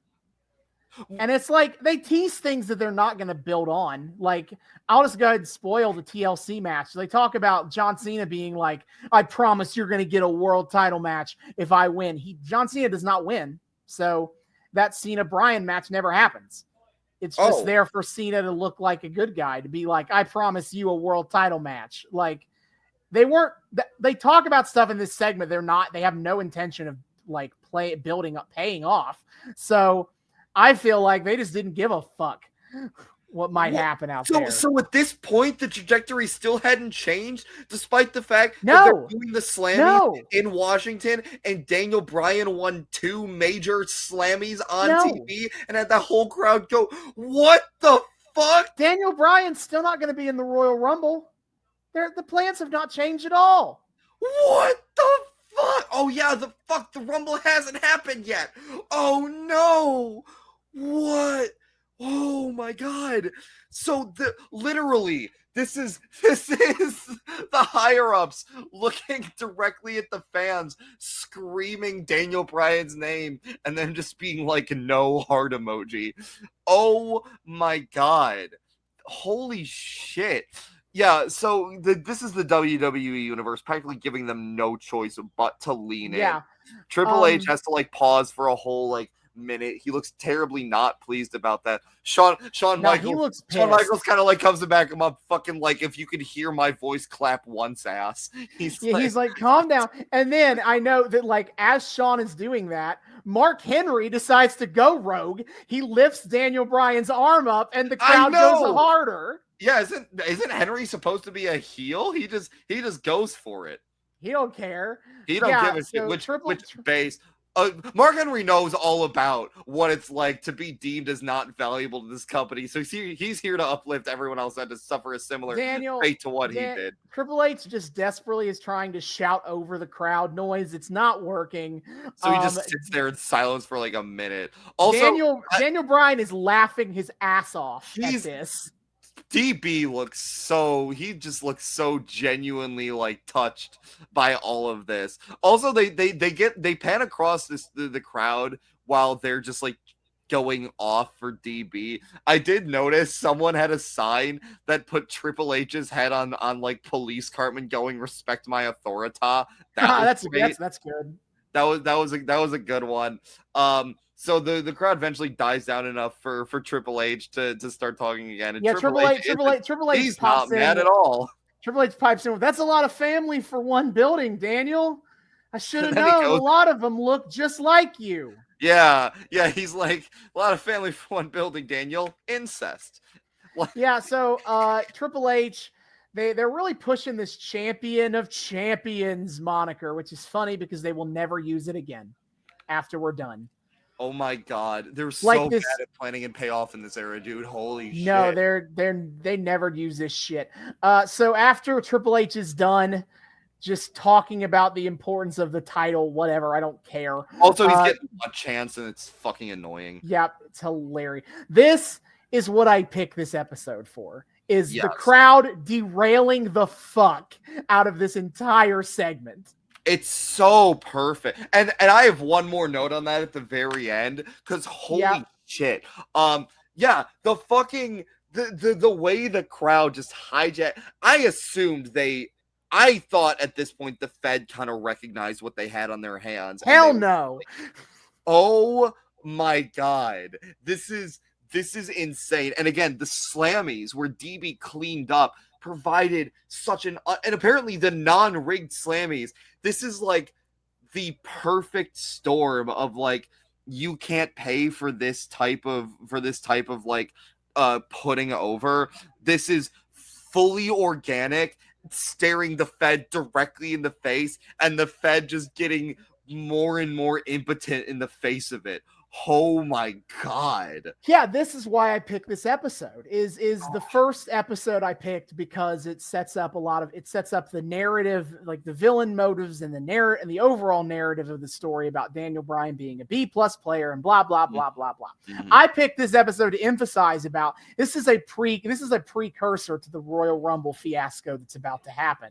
That basically amounts to the WWE wants so badly to do one thing. This whole segment is to hype up Randy Orton versus John Cena for the 11 billionth time. And honestly, it kind of got me, actually, when we get through like what Cena's promo. Yes. But the crowd does not care. They don't care about any of this. They want Daniel Bryan. And that is why this story didn't end in October, because the crowd didn't want to give up on Daniel Bryan. That's so fucking cool, dude. This is the success story of Daniel Bryan truly is like one of the coolest stories in all of wrestling history. And this episode here it's art on like a level that only wrestling can be art. The audience actively pushing the tide of the story in a different direction. Oh my god. Yeah, it rules. But yeah, so the Ascension Ceremony itself, Cena comes out with the heavyweight belt, Orton comes out with the world belt. You know, fuck, dude. The modern belt design is so goddamn slick for the world belt. It is. Look, I love me the ever divisive Spinny Boy, but like nothing looks like that modern design. It's the WWE title looks slick as fuck. The only real bad part about it is how they've now like used that design for like 4 other belts in the company. Yes, but I don't. The WWE universe, like the WWE, the Universal, the Raw Women's and the SmackDown Women's titles all have the exact same template. Yeah, I don't know, man. I honestly don't hate it. I quite enjoyed that belt, and I appreciate that it's kind of like unified across. It's slick. There's no belt in wrestling that kind of looks like that design. It's super fucking cool. It makes the design of the heavyweight champ belt really funny, because the heavyweight champ belt just looks like the archetypal belt shape that like everyone fucking mimics in this day and age. Yeah, because they're mimicking the WCW world title belt, which is what they're pulling from. Oh yeah, the heavyweight title was an evolution of the WCW belt, wasn't it? Yeah, it is not. It doesn't have the same lineage. They pretend it does. They pretend they share a lineage with the WCW and the NWA titles, but no, they don't. But like, in as much as any fake title belt lineage is a real thing, no, they're separate. So you have like the most unique and the least unique belt in the biz in 2013 in the same fucking So they have both men to like put the belts on a thing, because like this is the thing they're gonna like, because it's a TLC match, they're gonna climb a ladder and take the belts off of the top hanging above the ring. So the ceremony, they're gonna hang them up and carry it up to the top. You know, they hang it on like this nifty slick little golden contraption. This is where I saw the sign that we both noticed that goes that someone fucking holds up a sign in the front row that reads "Okada is greater than Cena." Holy fuck. Yo! Like 2013 was Holy shit. If you knew, you knew. And a lot of people did know, but like this is pre Kenny Omega and Kazuchika Okada at Wrestle Kingdom was like a real breakthrough point for like people in America knowing what the fuck New Japan Pro Wrestling is. So NJPW is in the early stages of their own revival. Okada has beaten Tanahashi at this point. He's come back as the Rainmaker, the top star of the company. It's a timely reference. But also, I was like, what? Yeah. What the fuck? What the fuck is an NJPW mark doing in this crowd? Oh my god. No, these people are smarking out. It's great. So yeah. Fantastic. So that was a great sign. While they were putting the belts on is when like the Daniel Bryan chants came back. Like the crowd calmed down from the beginning, but now they're back. Let's go. We're coming back. Yeah. So Orton ignores this and he starts going on. He's like, I'm the best whatsoever, and I've beaten so many of these motherfuckers on this stage right now. Honestly, I wrote down a lot of Orton's promo because I liked a lot of it actually. I did too. Orton says he knows what Cena is capable of, but he also knows what he isn't capable of. And Randy's like, I remember back when you first came out, you said you had ruthless aggression. Well, if you had it then, you don't have it now, because if you did, you would have put me in the hospital. You would have made sure I couldn't make it to TLC. And this is when boring chants start popping up. I know. And Orton got a lot. No, but this crowd don't give a fuck. They're Orton has to start shouting over the crowd as well. Orton is like, I'm not lazy like you think I am, John. I have the right motivation for this. I got it. And he denies that, and he's like, Cena, you claim that you don't care about being the face of anything. That's a lie. Image is everything to you. And what's your image going to be when you lose the most important match in WWE history? Then the yes chants start popping back in. He's trying to power through, man. Yeah, Orton is just powering through. We got to just keep going.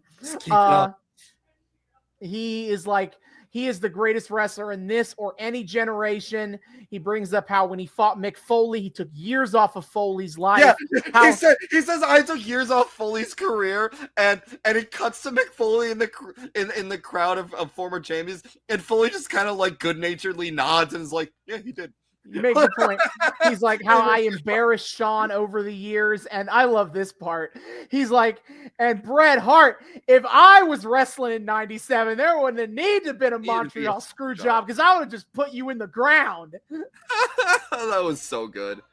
And then this is when I noted the Okada is greater than Cena sign. After that, John Cena grabs the microphone and he pulls Daniel Bryan to the front. And the crowd goes feral. Mm-hmm. John Cena, he goes, oh, yes, here. How would you tell him your name, kid? And he goes, I'm Daniel Bryan. Yeah! And then John Cena's, where are you from? And he's like, Aberdeen, Washington.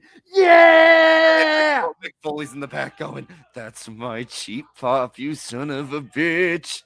And then Cena asks, hey, was your mother or father a WWE superstar? Mother, father, what, any of that? And then Bryan goes, no, my dad was a log scaler, actually. And Cena goes, well, so I guess you could say then that means you must have worked for everything you got here. Yes. And Daniel Bryan just goes, yes. This is Cena transitioning back into calling Randy a Nepo baby and going back. But goddamn, I know it's divisive for a reason. If I were a fan back in these days and this was all Cena all the time, I would have probably not liked the guy as much. But watching this just God damn, my man is such a good sport. I don't know if him pulling Daniel Bryan over was planned or not, or if that was him going rogue too. I feel like they probably planned that part. That's just by this point the crowd has also gone rogue. So yes. The crowd, he's just feeding off. He's just giving them what they want, incidentally at this point. Yeah, no, but such a good sport, just giving that spotlight to DB one more time in the middle of his big TLC promo. So that's just nice to see. What a guy. Yeah, Cena uses Daniel Bryan as a way to contrast to Randy Orton and his path. Mm-hmm. And Cena goes, I'm going to hit you in the face with some truth. And he basically is like, when you came here, when you in the Performance Center, everyone protected you. And when you got up to WWE, you were protected by the most powerful man in the business, referring to Triple H as Evolution. Yeah. And he's like, your whole career, you have hid behind Triple H and you've hid behind Stephanie McMahon. And you got the balls to say that you're the best, that you're bigger than all of this. And Cena shooting from the hip. You've had problems you had behavior problems in the ring. You've had behavior problems out of the ring. Ooh. Yeah, that was a good line. Which by the way, is when talk about that is that WWE changed their policy on drug strikes to save Randy Orton, because what happened was it used to be I guess it still is 3 strikes and you're out. And Randy Orton got to 2 strikes. He got busted for weed back when they cared about that. And WWE then gave a policy of, well, if you do some rehab stuff, then we'll cut strikes off. Because they didn't want it to be a situation where if he got a 3rd strike, they'd have to fire him. Yeah, which fucking the dumb of them to be anti-weed like that, but also that they still explicitly did that to save Orton's ass. That wasn't because they came around on actually weed is fine. Actually, no. It's still some. They did that they did that in case he got busted again. Yes, they wouldn't do that with anyone else, but Randy Orton gets and then Cena is like, Orton, you want this, and he calls him selfish. He's like, you want to go around and tell everyone, hey, look, guys, I'm finally what I'm supposed to be 10 years ago. Which is it's weird that he says it like this, because Randy Orton is a multi-time world champion just like Cena is. But great story. We're telling a great story here. Yeah, either way, Jesus Christ, Cena, God, I did it again. Fuck. Cena's spitting on the mic right now. No, every single time I have held either of these championships, my business card read the same. If you want some, come get some. And Cena, he does his point to other people in the crowd moment where he says, everyone in this ring respects me. And he talks about how nobody wanted to give a guy like Dolph Ziggler a chance. And I said, come get some. And then he looks, great. And he said, nobody wanted to give CM Punk a chance when he is on his way out of this company. And I said, bring it on. And then he's like, Daniel Bryan's only legitimate shot at the WWE Championship was against me, and he won. Ooh. Oh, my God. The yes chants go wild when he brings up Bryan. Once more, Daniel Bryan exists. Cena says right then and there, if he wins on Sunday, he promises Daniel Bryan a fair shot at the title. Yeah, they never paid off, but yeah. John Cena kind of caps off this promo with, I said last week, I do what I did last week because I didn't want to take you out. I wanted to make a statement that I can be just as ruthless as you. And I want to make one more statement right now. And he offers a handshake to Randy. And he goes, this Sunday will be physical and it will be brutal. And I will be at my very best. I just hope you are too, because after this Sunday, the last thing anyone is going to want to deal with is just another Randy Orton excuse. Holy shit, dude. Oh, that was... John Cena was so good. That promo was so fucking good. Holy fuck. I don't know if I've ever seen Cena that good on mic before. It is among his best. Absolutely. Yeah.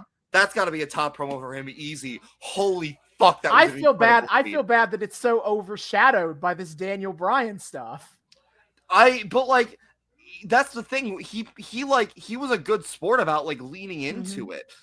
That's the thing I will always give Cena credit for is he seems like he's just this genuinely kind of a nice and unselfish guy that's super into uplifting everyone around him. So I don't think it's overshadowed. I think he's playing with it the perfect amount. He's I know who the boy is. This obviously this match that I'm doing, but here's your golden boy. Here's some love for him. And also fuck you, Randy Orton, which is just a string of wonderful points to make. I 100% think that this is the kind of promo that people should talk more about. And I don't think they do, because it's promoting a feud nobody cared about in 2013. Yes. And it's and it's happening instead of a thing people wanted to have happen. Yes, but I gotta tell you, last minute legit hype under the radar. John Cena trying his damnedest to make this work. Cena, yeah. Holy shit. Yeah, that was so good. And Orton looks at Cena, looks down at the hand, goes to shake it, and as they shake hands, and it is a cool visual of them for the handshake and the belts raising above them. That was the sickest fucking visual, dude. Oh my god, that was so like the hard cam had it all directly centered, and in between two of them, the belts ascend. That I thought the belt ascension shit was gonna be cheesy. Unironically, that fucking ruled. That was so cool. Oh my god, yeah, that was awesome. So then the belts raise up and Orton starts attacking Cena. Fuck you. Yeah, cheap shots him, and then what a crate. They have to get separated. Oh my god! And the most insane sequence. Happening we get here. Like a security. We get a fucking security brigade spot, except with all former champions, which is insane in its own right. But here's what happened. So, they do exactly what you expect to. It's like the faces kind of go and get Cena to one side. The heels go and get Orton to the other side. Punk kind of tries to wander over to the heel side, which I don't know why, but okay. He goes to check on Orton. So Orton pushes Orton like fuck you, pushes Punk out of the way, which pisses Punk off. He goes and attacks Orton. Triple H sees this and comes and attacks Punk and throws him off. Punk and then Triple H, fitting for the promo Cena just cut, kind of goes to cover Orton. Punk also yelling at him for making a scene like this. Yeah, like he's clearly mad at Orton. Yeah, and but either CM way, Punk, and then CM Punk is like, okay, because here's the thing I haven't talked about is that they are setting up CM Punk versus Triple H at WrestleMania. We will never get there because CM Punk will walk out of the company. But 2014. That is what they are planning for. Yes. Yeah. Which is yeah. I was wondering why the hell Punk was involved here. So that does make sense. So Punk comes back from behind, attacks Triple H again. Shawn Michaels simps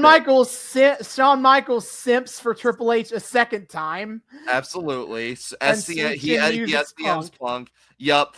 DB. So Punk goes down. DB sees this, comes fucking flying knee at Michaels.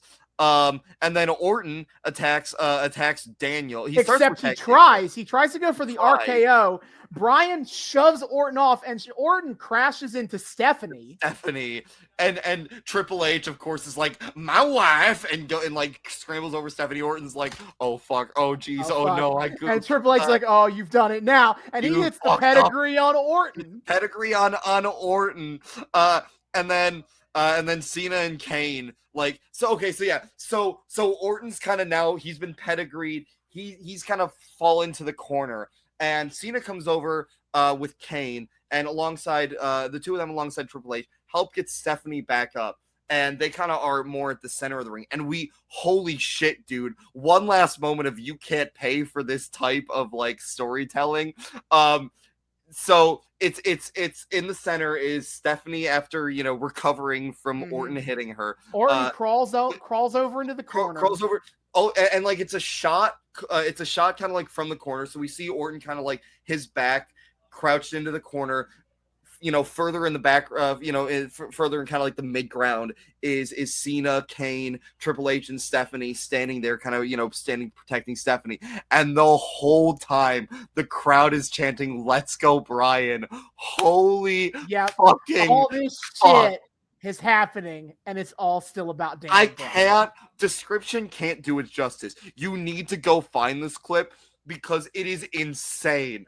Here we have the standoff for the feud between the two of them, and in the background, the echoes of the true champion to ascend from all of this are reverberating against the walls through this entire arena. Holy fuck. That was such a cool moment to end on. Oh my fucking god. I was expecting the Slammys to be a bunch of goofy bullshit, and a lot of it was, but the way this ended, what the fucking fuck? Oh my god. Yeah. Like, I enjoy this episode because I love the goofy bullshit that is the Slammy Awards. Yes, Like, yes. it's the kind of thing I wish that WWE still did. And hell, have AEW do some Slammys too. I would Let's love go. to see AEW do some shit like that too. That'd be so So fun. I had mostly fun with the episode, but like this ending, phenomenal. Oh my god. A phenomenal segment for for mostly not the reasons they wanted it to be. I know. The insane crowd interact, like the crowd going rogue and foreshadowing what was to be one of the greatest success stories in all of wrestling history. Oh my fucking god. There is none better. This is one of the coolest episodes of wrestling I've ever seen, simply for that. Simply for like the archetypal, like this is the peak example of the way that wrestling is different from all their storytelling because of the live crowd, because of the live reaction and the influence they can have on the story being told. Oh my lord, dude. Oh man. Yeah, it's one of the like, it's tough to necessarily be like show this to like someone who knows nothing about this story beat, of course, because it requires a little bit of content. But like, if you understand that like Daniel Bryan is, if you at least know enough to know that like Daniel Bryan is who the crowd really wants, this is the kind of clip to show someone to be like, what is so cool about wrestling specifically? Yes. And it is this. It is the crowd. It is them telling a story and the crowd deciding, that's not gonna work for me, brother. We're telling a different story. This time the crowd's doing the politicking, motherfucker. Yeah. Oh my god. So good. I don't know how the fuck we're gonna top this on this arc, to be honest. I'm looking forward to seeing what's coming next, because holy shit. But that is for another time when we come back to this arc. For next time on this podcast, we are returning to the early 90s. It's time for more Coliseum home video. Oh baby. We got two more of these to go. Shit's about to get vaguely weird. Oh, hell yeah. Hell yeah. But that is for next time. Until then, David, hit our plugs. Yes, sir. Dear friends, thank you so much for once again joining us for another episode of the Noobs and Knockouts Podcast. We are delighted to have you all here. Returning listeners, viewers, what have you, thank you all so much for being here. We super appreciate you once again welcoming us back into your eardrums, your eyeballs, whatever it is you use to consume our content. Just thanks as always for being here, spending the time with us. New viewers, listeners, whatever. Hey, hi, how's it going? Welcome. We here at the Noobs and Knockouts Podcast like to think we are friendly to both noobs and knockouts alike. So whether you are brand new to the wild, wacky world of wrestling or you're a veteran of all the weird bullshit, either way, we hope you feel welcome here. We hope everything feels nice and accessible around here. And we hope you want to keep coming back to us. If you'd like to keep coming back to us, I can tell you exactly where you can do that. First of all, you can find us on YouTube. We are the Noobs and Knockouts Podcast on YouTube. Hit subscribe, ring that bell, make sure it turns a nice little solid color so you get notifications every single time we drop a brand new episode. If you would, give us some of that sweet engagement, helps us out a lot. Check out all of our playlists. Austin has been kind enough to organize on our YouTube all of the arcs that we follow into their own separate playlists. You can follow something all the way down without having to jump around a whole lot. It's phenomenal. And you can see our beautiful, wonderful faces and our impression of the Fandango dance. You know, we're Fandangoing, Mago. We're bringing it back, buddy. We're gonna make it go viral again. That's right. You heard it here, folks. First, no. So if you want to add an element, of course, we got us on the YouTube. However, if you are a fan of the audio only experience, we understand completely. You can find us on 3 of the best places to find your audio podcast, which of course would be Spotify, Google Podcasts, and Apple Podcasts. Come give us a listen there. Download our show if you're so inclined. Maybe give us a nice little 5-star rating and a review that says these guys are pretty cool. Maybe more people should check them out. I don't know. I'm just saying, either way, all that engagement, all those metrics helps out this show a lot. Greatly appreciated. Noobs and Knockouts Podcast, YouTube, Spotify, Google Podcasts, Apple Podcasts. But of course, we exist just beyond this podcasting realm. You can find us on a couple other places on the internet. First and foremost, of course, is our Twitter. You can find us on Twitter at Noobs and Knox Pod. That's at Noobs, the letter N, Knox Pod on Twitter. Come check us out. We post memes. We engage in discourse. We post every single time we drop a brand new episode, so you guys always know what the hell's going on. And of course, the highlight of our Twitter is weekly wrestling live tweeting every Wednesday night at 8 p.m. on TBS. At 8 p.m. Eastern time, I should clarify. We are watching AEW Dynamite and tweeting all about it. I've been doing that a lot recently. Austin does a little bit of the tweeting when he can. He's been kind of preoccupied recently. And of course, on top of that, whenever I have the time to, and I'm feeling a little bit spicy, the Fridays that I can do it, we are at 10 p.m. Eastern time on TNT watching what else? AEW Rampage. It is the show that y'all been waiting on. It's a good time. On top of that, we also love to live tweet about the AEW pay-per-views. Austin and I love to kind of share responsibility for that, but he spearheads it. So, my friend, what is on the docket coming up? Yeah, so I will go ahead and hype up WWE and Impact pay-per-views just in case we work on that too. So on February 18th is Elimination Chamber. So far, we only have 4 matches. I don't know how many more we're going to have because, the Elimination Chamber match is going to take some time. But we have an elimination. It's going to die. It's straight up. Yeah. When you die in Elimination Chamber, you die in real life. This is true. True. Or you just get pinned in a match in a cage, in a big old cage match. But the Elimination Chamber match for the United States Championship, Austin Theory versus Seth Rollins, Johnny Gargano, Bronson Reed, Damian Priest, and Montez Ford, as well as an Elimination Chamber match for a Raw Women's Championship match at WrestleMania 39 between Asuka, Liv Morgan, Nikki Cross, Raquel Rodriguez, Natalya, and Carmella. Those are going to be great. But we also have for the Woo Championship, the undisputed WWE Universal Championship. Roman Reigns, Tribal Chief, versus Sami Zayn. It's time, motherfucker. The former honorary Uce. Ooh.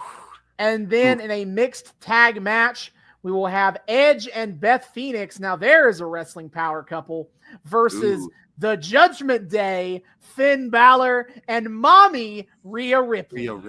Oh, hell yeah. That sounds sick. Mm-hmm. Now, for Impact Wrestling, their next pay-per-view is Rebellion, but I wanted to kind of hype up these kind of Impact Plus exclusive events, that you sign up for their streaming service, Impact Plus, or you become a member for them on YouTube. You kind of get their Beesh pay-per-view level shows. Right? So and then on February 24th is No Surrender, featuring Mickie James, Hardcore Country versus Masha Slamovich, who is European and hits really hard for the Knockouts World title. Josh Alexander versus Rich Swann for the world title. It's a whole big thing. Is Rich Swann is Josh Alexander's friend, but this is his first world title match since losing the belt to Kenny Omega over 2 years ago. So this is a big moment for him. Yeah.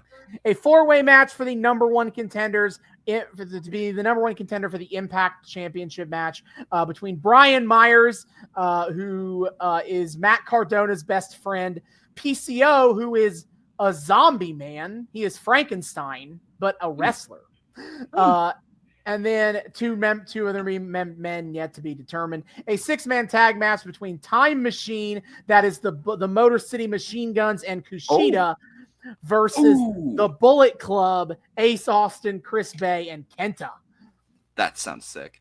Deonna Purrazzo, the Virtuosa, versus Giselle Shaw in a singles match. And then here's a match you want to find. Speedball Mike Bailey, quietly one of the best wrestlers on the independent scene right now, taking on Jonathan Gresham 1-on-1. Ooh, okay. All right. A lot of hot matches on that show for sure. And then on March 5th is AEW Revolution. Right now we only got the one match, but what a one match we have so far. It is MJF versus Bryan Danielson in a 60-minute Iron Man match for the AEW title. Hey, I feel like we were just talking about that guy. Yeah, if you like Daniel Bryan, you should check out this Bryan Danielson guy. Very different, of course, but I think you would understand the appeal. They have a lot in common, you know. Yeah. Yep. So that's what we're doing over on the Twitter. Be sure to give us a follow along with us. We just love interacting with people and memeing it up when it comes time for wrestling night, whenever that night may be. So yeah, come follow us, Noobs and Knox Pod. But of course, if you want to get in super direct contact with us, you have that option as well. You can email us at noobs and knockoutspod at gmail.com. That's noobs, the word and knockoutspod at gmail.com. Come say hi to us there. Tell us what you think about the show. Request things you want to see us cover on the show. Tell us that our hot takes are super based and red pilled, or that you think they're fucking stupid. Either way, start Discord with us. Say hi. We love people saying hi. We would love to say hi back. Noobs and Knockouts Pod at gmail.com. And of course, finally, is our Patreon. We are also the Noobs and Knockouts Podcast on Patreon. $1 a month gets you early access to episodes and a shout out at the end of each episode. Shout out to the sugar daddy, Kyle Smith, for his contribution. We appreciate you so much, buddy. Enjoy your perks. If you want to enjoy your perks along with our boy Kyle, you can at Noobs and Knockouts Podcast on Patreon. The link for that, by the way, is in our Twitter. See y'all next time. Hasta luego.